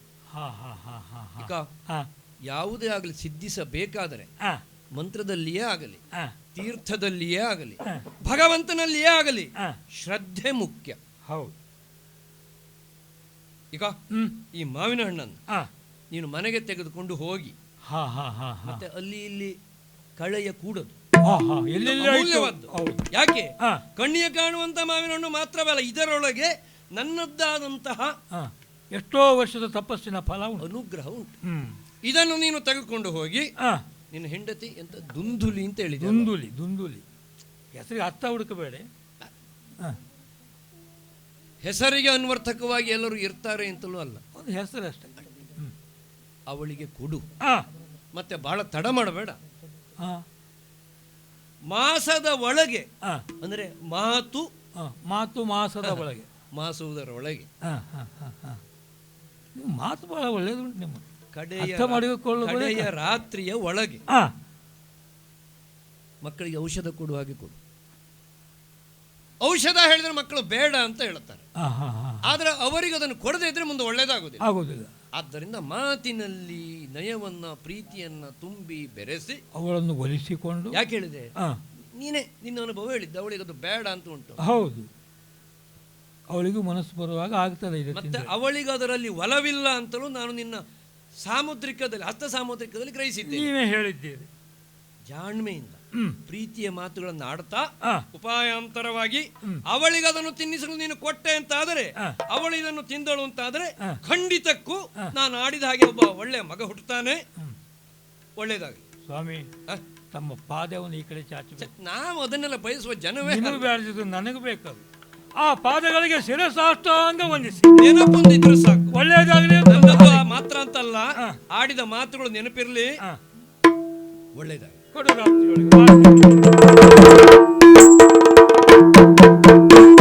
ಬರಬರುತ್ತ ಆತ್ಮನು ಕರೆದನು ಮಡದಿಯ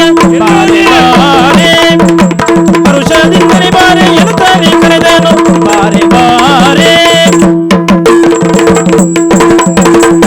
ಸುಮಾರು ದಿವಸ ಆಗಿತ್ತು ಮನೆ ಬಿಟ್ಟು.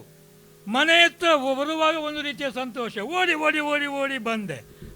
ಗುರು ಕೊಟ್ಟಂತ ಫಲ ಕೈಯಲ್ಲಿ ಉಂಟು. ಇವಳು ಎಲ್ಲಿ ಹೋದ್ಲು? ಎಲ್ಲಿ ಹೋದೆ? ದುಂದುಲಿ, ಬಾರೆ ಬಾರೆ ಬಾರೆ ಇಲ್ಲಿ.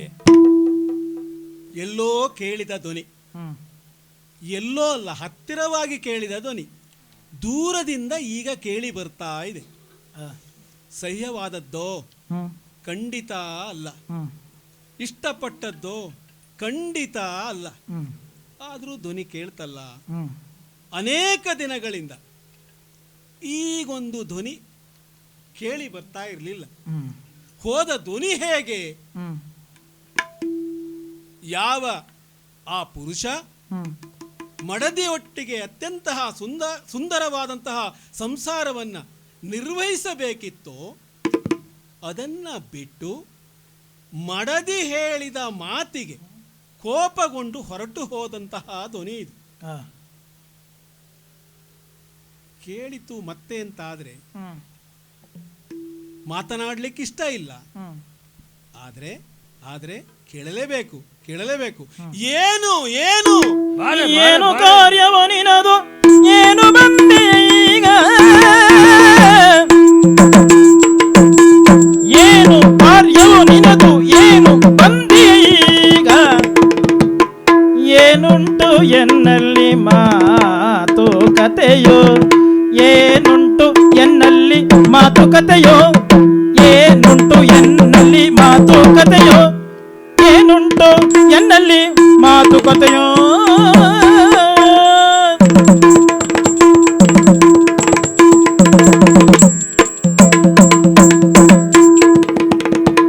ಏನುಂಟು ಎನ್ನಲ್ಲಿ ಮಾತುಕತೆಯೋ. ಕರೀತಾ ಇದ್ದೀರಿ? ಹೌದು, ಬಹಳ ವೇಗವಾಗಿದ್ದೇನೆ ನಾನು. ಅಲ್ಲ, ನೇರವಾಗಿ ಕೇಳ್ತೇನೆ. ಯಾಕೆ ಅಂತಂದ್ರೆ ಹಾ, ನಿಮ್ಮೊಟ್ಟಿಗೆ ಮಾತುಕತೆಯನ್ನ ಮಾಡುವ ಮನಸ್ಸಿಲ್ಲ ಎನ್ನುವ ಕಾರಣಕ್ಕಾಗಿ. ಹೌದು, ನಾನು ಮಾತಾಡುವುದೇ ಬಿಟ್ಟಿದ್ದೆ ಅದಕ್ಕೆ. ಅಲ್ಲ, ಭಾರಿ ದಿನ ಆಯ್ತು ಮನೆ ಬಿಟ್ಟು ಹೊರಟು ಹೋದವರು. ಹೌದೌದೌದು. ಹೊರಟು ಹೋದವರು ಸುಮ್ಮನೆ ಹೋದ್ರ? ಹಾ, ಈ ಊರಿನಲ್ಲಿ ಪ್ರತಿಯೊಬ್ಬರು ಮಾತನಾಡಿಕೊಳ್ಳುವಂತಾಗಿದೆ. ಹಾ, ಆತ್ಮದೇವ ಮನೆ ಬಿಟ್ಟು ಹೋದನಂತೆ, ಹಾ, ಹಾ, ಹಾ, ಹಾ. ಹೆಂಡತಿ ಜಗಳ ಗಂಟಿಯಂತೆ. ಗೊತ್ತಾಗೋಯ್ತು ಊರಿಗೆಲ್ಲ. ನನಗೊಂದು ಒಳ್ಳೆಯ ಪಟ್ಟ, ಜಗಳ ಗಂಟಿ ಎನ್ನುವಂತಹ ಒಳ್ಳೆಯ ಪಟ್ಟವನ್ನ ಕಟ್ಟಿ ಮನೆ ಬಿಟ್ಟು ಹೋದವರು ನೀವು. ಹಾ, ಹಾ, ಹಾ, ಹಾ, ಹಾ. ಓಹೋ, ನಾನು ಓದೋದು ಇಷ್ಟೆಲ್ಲ ಆಗಿದೆ. ಅದಕ್ಕೆ ಕೇಳುವುದು, ಹಾ, ಏನು ಕಾರ್ಯ ನಿನದು? ಹಾ, ಮತ್ತೆ ಬಂದಿರಲ್ಲ, ಹಾ. ಕಾರ್ಯ ಇಲ್ಲ, ಹೆಂಡತಿಯೊಂದಿಗೆ ಸಂಸಾರವನ್ನ ಮಾಡ್ಲಿಕ್ಕೆ ಆಗುವುದಿಲ್ಲ ಎಂಬಂತಹ ಉದ್ದೇಶ ಹೊಂದಿ ಹಾ, ಹೇಳದೆ ಕೇಳದೆ ಹೊರಟು ಹೋದಂತಹ ನೀವು ಹಾ, ಇವತ್ತು ಬಂದಿರಲ್ಲ. ಏನು ಕಾರ್ಯ ನಿಮ್ಮದು? ಏನು ಬಂದಿರಿ ಈಗ? ಹಾ, ಹಾ, ಹಾ. ಅಲ್ಲ, ಇರುವ ಮನಸ್ಸಿದ್ದಿದ್ರೆ, ಹಾ, ನಾನು ಯಾವುದಾದ್ರೂ ಮಾತುಗಳನ್ನ ಆಡಿದ್ರೆ ಹಾ, ಅದು ಹೀಗಲ್ಲ ಹಾಗೆ ಹಾ, ಅಂತ ತಿದ್ದಿ ಹಾ, ನನ್ನೊಟ್ಟಿಗೆ ಸಂಸಾರವನ್ನ ಮಾಡುವುದನ್ನ ಬಿಟ್ಟು ಹಾ. ಸಂಸಾರವನ್ನ ನಿರ್ವಹಿಸುವುದಕ್ಕೆ ಆಗುವುದಿಲ್ಲ ಎನ್ನುವ ಮನಸ್ಥಿತಿಯಲ್ಲಿ ಹೊರಟಂತಹ ನೀವು ಹಾ, ಹಾ, ಹಾ. ಈಗ ಬಂದಿದ್ದೇನು? ಹ್ಮ್. ಅಲ್ಲ, ಹಾ. ನಿಮ್ಮೊಟ್ಟಿಗೆ ಮತ್ತೆ ನಾನು ಏನು ಮಾತುಕತೆ ಆಡಬೇಕು ಅಂತ ಮಾತುಕತೆ ಮುಗಿಸಿ ಹೊರಟು ಹೋದದ್ದಲ್ವ ನೀವು ಮನೆಯಿಂದ? ಹೌದು, ಅವತ್ತು ಮುಗೀತು, ಮತ್ತೆ ಇವತ್ತು ಪ್ರಾರಂಭ ಆಯ್ತದು. ಅಲ್ಲ, ಮಾತುಕತೆ ಉಂಟಾ? ಏನುಂಟು ಮಾತುಕತೆ? ಆಡ್ಲಿಕ್ಕೆ ಉಂಟೆ, ಬಿಡಿ ಏನು? ಅವತ್ತಾಡಿದ ಮಾತನ್ನು. ಸತಿಯೇ ಕೇಳು, ಮಗುವ ಪಡೆವ ಯೋಗ ಬಂದಿದೆ.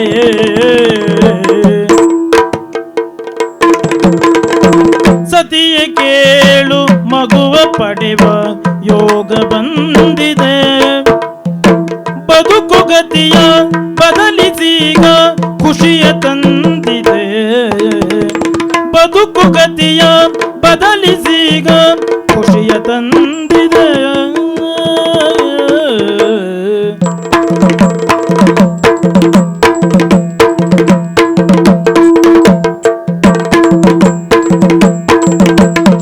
ಮತಿಯು ಕೊಟ್ಟ ಮಂತ್ರ ಫಲವ ನೀನು ಸೇವಿಸು.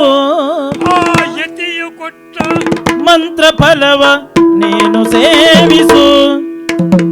ಹಿತವು ನಮಗೆ ಸುತನು ಬರುವ ಮಿತಿಯ ಗಮನಿಸು.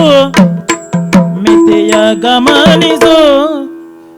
ಹಿತವು ನಮಗೆ ಸುತನು ಬರುವ ಮಿತಿಯ ಗಮನಿಸು.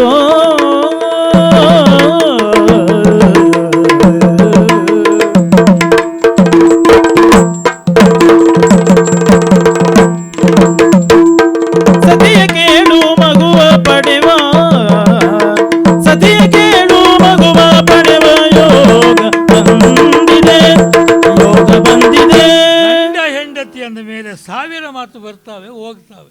ಅಲ್ಲ, ಅದನ್ನ ನಾನು ಹೇಳಬೇಕು ಅಂತ. ಅದನ್ನೇ ಹಿಡ್ಕೊಂಡು ಕುಳಿತರೆ ಸಂಸಾರ ಮುಂದುವರಿಯೋದು ಬೇಡವೇನ?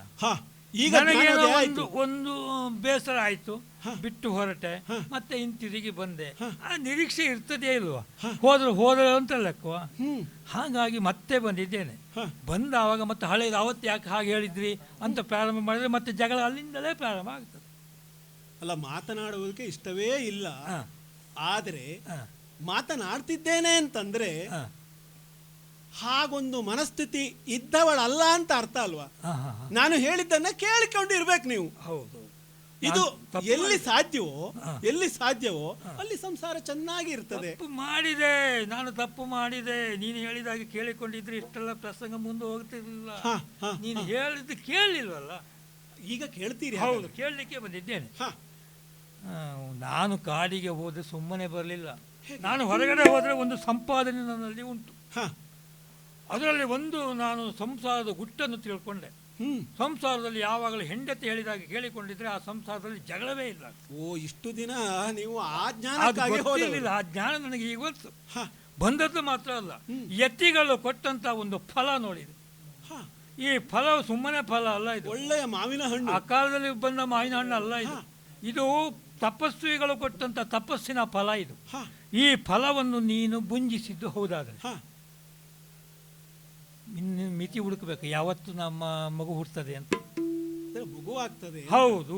ಮಗು ಹುಟ್ಟಿದರೆ ಮತ್ತೆ ಇವೆಲ್ಲ ಮುಗೀತು ಬಿಡು. ಸಂಸಾರದಲ್ಲಿ ಗಂಡ ಹೆಂಡತಿಗೆ ಒಂದು ಮಗು ಆಯ್ತಾ ಮತ್ತೆ ಆ ಸಂಸಾರ ಸರಿಯಾಗಿ ನಡೀತಿರ್ತದೆ. ಮಗು ಆಗಲಿಲ್ವಾ ಆ ಸಂಸಾರದಲ್ಲಿ ಜಗಳವೇ ಅಂತ ಲೆಕ್ಕ. ಹಾಗಾಗಿ ಆ ಹಣ್ಣನ್ನು ತಂದಿದ್ದೇನೆ. ಇದು ಇದು ಇದು ಕರೆಯುತ್ತ ಪ್ರೀತಿಯಲಿ ಆತ್ಮದೇವನು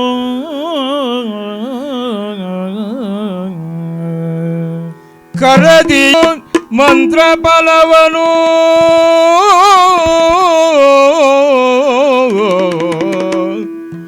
ವರುಷದೊಳೆ ಮಗೆ ದೊರೆಯಲಿ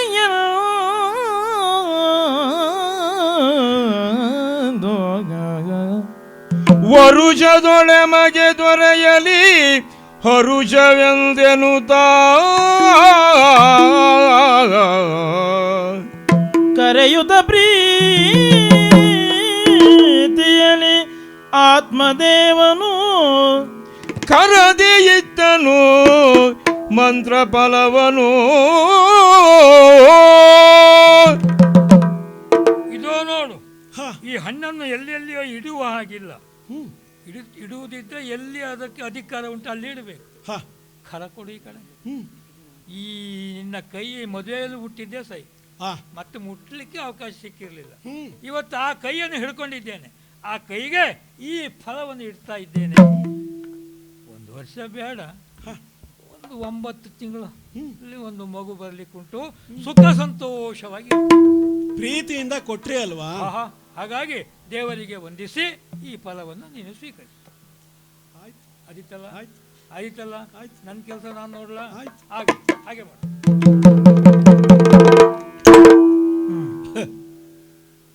ಇದುವರೆಗೂ ನಾನು ಭಾವಿಸಿದ್ದೇ ಬೇರೆ. ಈಗ ಯಾಕೆ ಹೀಗೆ ನಾನು ವರ್ತನೆ ಮಾಡಿದೆ ಅಂತಂದ್ರೆ, ಒಂದೊಮ್ಮೆ ಆ ಫಲವನ್ನ ಪಡೆಯದೆ ನಾನು ತಿರಸ್ಕಾರ ಮಾಡಿದೆ ಅಂತಾದ್ರೆ ಮತ್ತೆ ಈ ಸಮಾಜದಲ್ಲಿ ಮತ್ತೊಂದು ಮಾತು ಆಡಿಕೊಳ್ಳಿಕ್ಕೆ ಆಗ್ತದೆ. ಏನು? ಆತ್ಮದೇವನಿಗೆ ಮಕ್ಕಳ ಆಗ್ತಾ ಇತ್ತು, ಆದರೆ ದುಂದುಲಿಯೇ ಮನಸ್ಸು ಮಾಡಲಿಲ್ಲ ಅಂತ. ಇದುವರೆಗೆ ಹೇಳಿದ್ದೇನು, ವೈಯಕ್ತಿಕವಾಗಿ ನಾನು ಮಕ್ಕಳನ್ನ ಹಡಿಯುವುದಕ್ಕೆ ಇಷ್ಟ ಇಲ್ಲ, ಅದನ್ನ ತೋರಿಕೊಟ್ಟವರಲ್ಲ. ನಿಮ್ಮಿಂದ ಮಕ್ಕಳಾಗುವುದಿಲ್ಲ ಎನ್ನುವುದನ್ನ ಹೇಳಿ ನಾನು ಕಾಲವನ್ನ ಕಳೆದವಳು. ಆದರೆ ಈಗ ಸಿಕ್ಕಿಬಿದ್ದೇನಲ್ಲ, ಫಲವನ್ನ ತಂದು ಕೊಟ್ಟರು. ಮಂತ್ರ ಫಲ. ಬ್ರಾಹ್ಮಣರು ಸುಮ್ಮನೆ ತಪ್ಪನ್ನ ಆಡುವುದಿಲ್ಲ ಅಥವಾ ಸುಳ್ಳನ್ನ ಆಡುವುದಿಲ್ಲ. ಯಾವುದೋ ವಿಶೇಷವಾದ ಸಾಧನೆ ಮಾಡಿದಂತಹ ವ್ಯಕ್ತಿಯಲ್ಲೇ ಇದನ್ನ ತಂದಿದ್ದಾರೆ ಎನ್ನುವುದರಲ್ಲಿ ಅನುಮಾನ ಇಲ್ಲ. ಆದರೆ ನನಗೆ ಇಷ್ಟ ಇಲ್ವಲ್ಲ, ನಾನು ಅದನ್ನ ಬಂಜಿಸುವ ಮನಸ್ಸಿಲ್ಲಲ್ಲ. ಆದರೆ ಇದು ಇವರಿಗೆ ಗೊತ್ತಾಗಬಾರದಲ್ಲ, ಏನು ಮಾಡಲಿ? ಎಸೆತಾನೆ ಈಗ ಮಂತ್ರ ಫಲವ ಕಸವ ಸೇರಲಿ,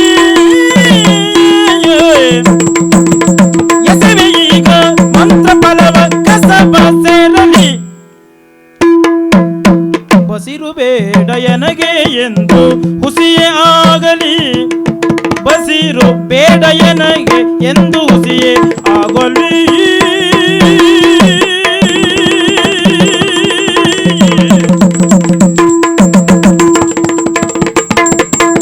ವಿಷಯ ತಿಳಿಸದಂತೆ ನಾನು ವರುಷ ಕಳೆಯುವೆ, ವಿಷಯ ತಿಳಿಸದಂತೆ ನಾನು ವರುಷ ಕಳೆಯುವೆ.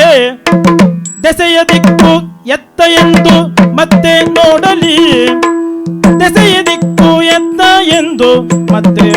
ಸೇರಲಿ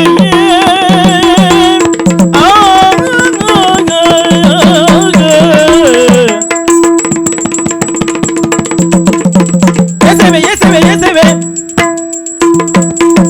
ಎಸೆವೆ ಈಗ ಮಂತ್ರ ಫಲವ ಸೇರಲಿ ಕಸವ ಸೀರಲಿ. ಮಂತ್ರ ಫಲವನ್ನ ತಂದಂತಹ ವ್ಯಕ್ತಿಯ ಕುರಿತಾಗಿಯೂ ನನಗೆ ಇಷ್ಟವಾದದ್ದಲ್ಲ. ಇನ್ನು ಈ ಮಂತ್ರ ಫಲವನ್ನ ನಾನು ಸ್ವೀಕರಿಸುವಂತಹ ವಿಷಯಕ್ಕೆ ಬಂದರೆ ಖಂಡಿತವಾಗಿಯೂ ಇಷ್ಟವಾದದ್ದಲ್ಲ. ಯಾಕೆ ಅನ್ನೋದಾದ್ರೆ ನಾನು ಹೆರುವ ನೋವನ್ನು ಅಥವಾ ಆ ಮಂತ್ರಫಲದಿಂದ ಬಸಿರನ್ನು ಹೊಂತೇನೆ ಎನ್ನುವುದನ್ನು ಊಹಿಸುವುದಕ್ಕೂ ಸಾಧ್ಯವಾದದ್ದಲ್ಲ. ನನ್ನ ಬದುಕಿಗೆ ಅದು ಬೇಡ ಅಂತ ನಿರ್ಧಾರ ಮಾಡಿದವ ನಾನು. ಹಾಗಾಗಿ ಈ ಮಂತ್ರ ಫಲವನ್ನು ಎಸೆತೇನೆ, ಅದು ಕಸವನ್ನ ಹಾಗಂತ ಕಸವನ್ನ ಸೇರ್ತದೆ ಅಂತ ಆಗುವಾಗ ಆ ಮಂತ್ರ ಫಲವನ್ನು ನಾನೇ ಭುಂಜಿಸಿದ್ದೇನೆ, ನಾನು ತಿಂದಿದ್ದೇನೆ ಅಂತ ಇವರಿಗೆಲ್ಲ ಗೊತ್ತಾಗಬೇಕು. ಯಾಕಂತಂದ್ರೆ ಮಂತ್ರ ಫಲದಿಂದ ಮಕ್ಕಳಾಗಲಿಲ್ಲ, ಅದು ಹುಸಿ ಎನ್ನುವುದು ಸಮಾಜದಲ್ಲಿ ಮಾತನಾಡಿಕೊಳ್ಳಬೇಕು. ಇದು ದುಂದುಲೆಯ ಯಾವ ದೋಷ ಅಲ್ಲ, ಆತ್ಮದೇವನದ್ದೇ ದೋಷ. ಅವ ಪ್ರಯತ್ನ ಮಾಡಿ ಮಂತ್ರ ಫಲವನ್ನು ತಂದ, ಅವಳಿಗೆ ಕೊಟ್ಟಂತೆ ತಿನ್ನಲಂತೆ, ಆದರೆ ಅದು ಹುಸಿ ಆಯಿತು. ಹಾಗಾಗಿ ವಿಷಯವನ್ನ ಯಾವ ಕಾರಣಕ್ಕೂ ಅವರಿಗೆ ತಿಳಿಯದಂತೆ ಇದನ್ನ ಕಸಕ್ಕೆ ಎಸೆತೇನೆ. ಛೆ, ಒಂದೊಮ್ಮೆ ನಾನು ಎಸದೆ ಅಂತಾದ್ರೆ ಅದು ಕಸದಲ್ಲಿ ಹಿಂದೆ ಹಾಳಾಗಿ ಹೋಗ್ತದ್ಯಾ? ಇಲ್ಲ. ಮತ್ತೆ ಅದನ್ನ ಯಾರೋ ಗಮನಿಸಿ ಇಲ್ಲೊಂದು ಹೀಗೆ ವಿಶೇಷವಾದ ಮಾವಿನ ಹಣ್ಣುಂಟು ಅಂತ ಮತ್ತೆ ಪ್ರಚಾರ ಆದ್ರೆ, ಅದು ನಮ್ಮ ದೇವರಿಗೆ, ಪತಿದೇವರಿಗೆ ಅರ್ಥ ಆದ್ರೆ ಆತ ಸಂತೋಷ ಪಡ್ತಾನೆ. ಯಾಕೆ ಅಂತಂದ್ರೆ ನಾನು ಇದುವರೆಗೆ ದುಂದುಲೆಯಿಂದ ಕೇಳಪಟ್ಟಂತಹ ಆ ಕುಹಕ ಮಾತಿಗೆ ವಿರಾಮ ಸಿಕ್ಕಿತು ಎನ್ನುವುದಾಗಿ. ಮಕ್ಕಳು ಬೇಕು ಅಂತ ಅವನಿಗೆ ಉಂಟೋ ಇಲ್ಲೋ ಅದು ಬೇರೆ ಪ್ರಶ್ನೆ. ನನ್ನ ಕುರಿತಾಗಿ ದುಂದುಲಿಯದೇ ದೋಷ ಎನ್ನುವುದನ್ನು ಆತ ಹೇಳಲಿಕ್ಕೆ ಸಾಧ್ಯ ಆಗ್ತದೆ. ಹಾಗಾಗಿ ನಾನು ಎಸದು ಅದು ಮತ್ತೆ ಗೋಚರಿಸಲ್ಪಟ್ಟು ಅವನಿಗೆ ತಿಳಿದು ಎಸೆಯುವುದಲ್ಲ. ಮತ್ತೆ ಏನು ಮಾಡಲಿ, ಏನು ಮಾಡಲಿ? ಅಮಾವಾಸ್ಯೆಯ ರಾತ್ರಿ ಕಳೆಯುವ ಒಳಗೆ ಇದನ್ನ ಸೇವಿಸಬೇಕು. ಹಾಗಾದ್ರೆ ರಾತ್ರಿ ಉಂಟಲ್ಲ ಆ ನಿಶಯ ಕಾಲದಲ್ಲಿ, ನಿಶಯ ಕಾಲ ಕೊಡುವೆ ಇದನು ಕಪಿಲಗ ಸೋವೆಗೆ.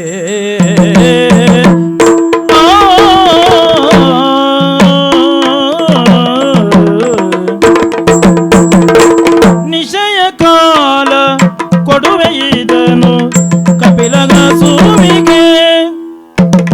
ನಿಶಯ ಕಾಲ ಕೊಡುವೆ ಇದನು ಕಪಿಲಗ ಸೋವಿಗೆ.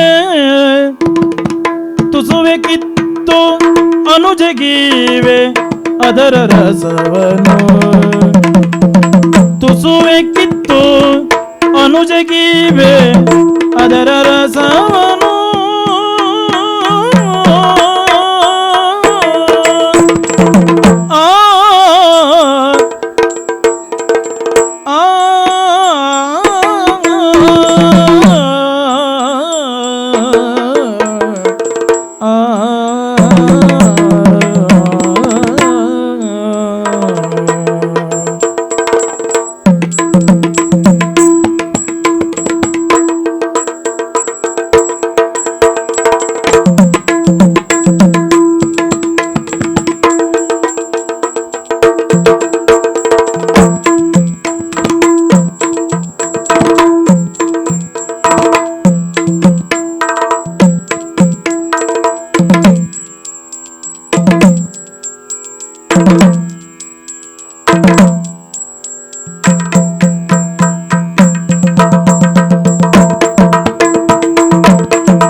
ತಿಳಿಯಲಿಗುದು ಬರುವ ವರುಷಕ್ಕೆ.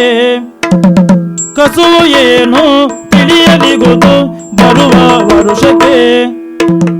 ಅಸೂಯೆ ಪಡೆನು ಸತ್ವರಿತ ನಿಜದ ಹರುಷಕ್ಕೆ.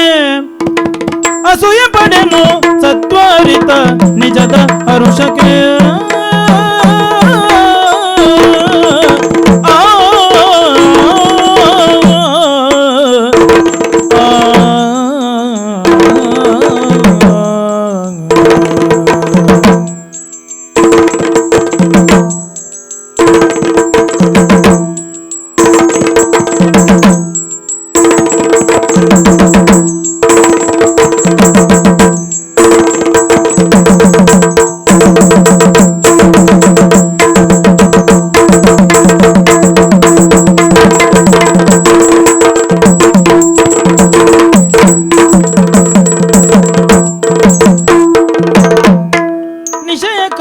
ಕೊಡುವೆ ಇದನ್ನು ಕಪಿಲ ಹಸುವಿಗೆ. ಕುಸುವೆ ಕಿತ್ತು ಅನುಜಗಿವೆ ಅದರ ರಸವನು ಅನುಜಗಿವೆ. ದುಡುಕಿನಲ್ಲಿ ಎಲ್ಲಾದರೂ ನಾನು ವ್ಯತ್ಯಾಸವನ್ನ ಮಾಡಿಕೊಂಡೆ ಅಂತ ಆದ್ರೆ ಮತ್ತೆ ಇದುವರೆಗೂ ನಾನು ಉಳಿಸಿಕೊಂಡಂತಹ ಹೆಸರು ಮತ್ತೆ ಉಳಿಲಿಕ್ಕಿಲ್ಲ. ಹಾಗಾಗಿ ಈ ಮಂತ್ರ ಫಲವನ್ನು ಕಸದಲ್ಲಿ ಎಸೆಯುವುದಲ್ಲ, ಮತ್ತೆ ಬದಲಾಗಿ ಅದು ಮತ್ತೆ ಎಲ್ಲೂ ಗೋಚರಿಸಬಾರದು. ಅದಕ್ಕಿರುವಂತಹ ಸಾಧನ ಏನು, ಉಪಾಯ ಏನು? ರಾತ್ರಿ ಆಗುವವರೆಗೆ ಕಾಯಬೇಕು. ರಾತ್ರಿ ಎಲ್ಲರೂ ಮಲಗಿದ ನಂತರ ಈ ಫಲವನ್ನು ಹಿಡಿದು ನಮ್ಮ ಮನೆಯಲ್ಲಿರುವ ಕೊಟ್ಟೆಗೆಗೆ ಹೋಗಿ ಅಲ್ಲಿರಬಹುದಾದಂತಹ ಆ ಕಪಿಲ ಹಸುವಿಗೆ ಈ ಹಣ್ಣನ್ನು ತಿನ್ನಲಿಕ್ಕೆ ಕೊಟ್ಟರೆ ಆನಂದದಿಂದ ಅದನ್ನು ಸ್ವೀಕರಿಸ್ತದೆ. ಮತ್ತೆ ಗೊತ್ತಾಗುವುದು ಯಾರಿಗೆ? ಯಾರಿಗೂ ಗೊತ್ತಾಗುವುದಿಲ್ಲ ದುಂದುಲಿಯೇ ಹಣ್ಣನ್ನು ಸೇವಿಸಿದ್ದಾಳೆ ಅಂತ. ಹಾಗೆ ಕೊಟ್ಟ ನಾನು ಮತ್ತೆ ನಾಳೆ ನೀನು ಹಣ್ಣು ತಿಂದಿದ್ದೀಯೋ ಇಲ್ಲವೋ ಪ್ರತಿದಿನ ಪರೀಕ್ಷೆ ಮಾಡಬಹುದು. ಇದುವರೆಗೆ ಮುಖವನ್ನ ನೋಡಿಯೂ ಮಾತನಾಡದ ಅವರು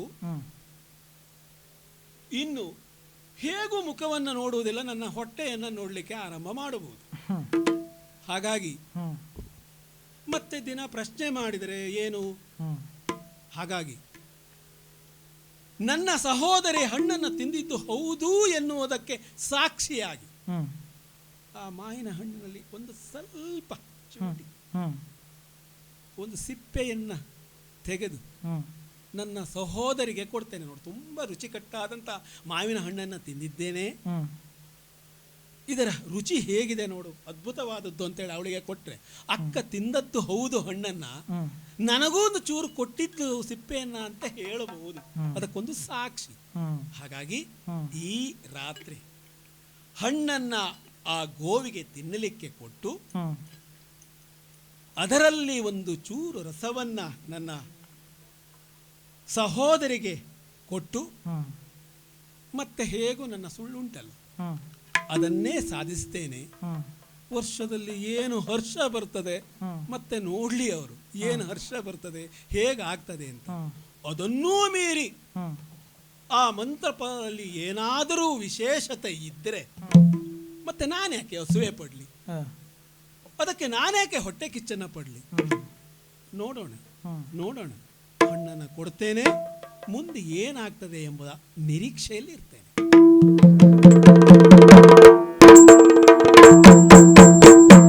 ಇಷ್ಟು ದಿನ ಈ ವೈಕುಂಠ, ಇಷ್ಟು ದಿನ ಈ ವೈಕುಂಠ ಎಷ್ಟು ದೂರವು ಎನ್ನುತ್ತಲಿದ್ದೆ, ಎಷ್ಟು ದೂರವು ಎನ್ನುತ್ತಲಿದ್ದೆ. ದೃಷ್ಟಿಯಿಂದಲಿ ನಾನು ಕಂಡೆ, ದೃಷ್ಟಿಯಿಂದಲಿ ನಾನು ಕಂಡೆ, ಸೃಷ್ಟಿಗೀಶನೆ ಶ್ರೀರಂಗಶಾಯಿ, ಸೃಷ್ಟಿಗೀಶನೆ ಶ್ರೀರಂಗಶಾಯಿ. ಇಷ್ಟು ದಿನ ಈ ವೈಕುಂಠ ಎಷ್ಟು ದೂರವು ಎನ್ನುತ್ತಲಿದ್ದೆ, ಎಷ್ಟು ದೂರವು ಎನ್ನುತ್ತಲಿದ್ದೆ.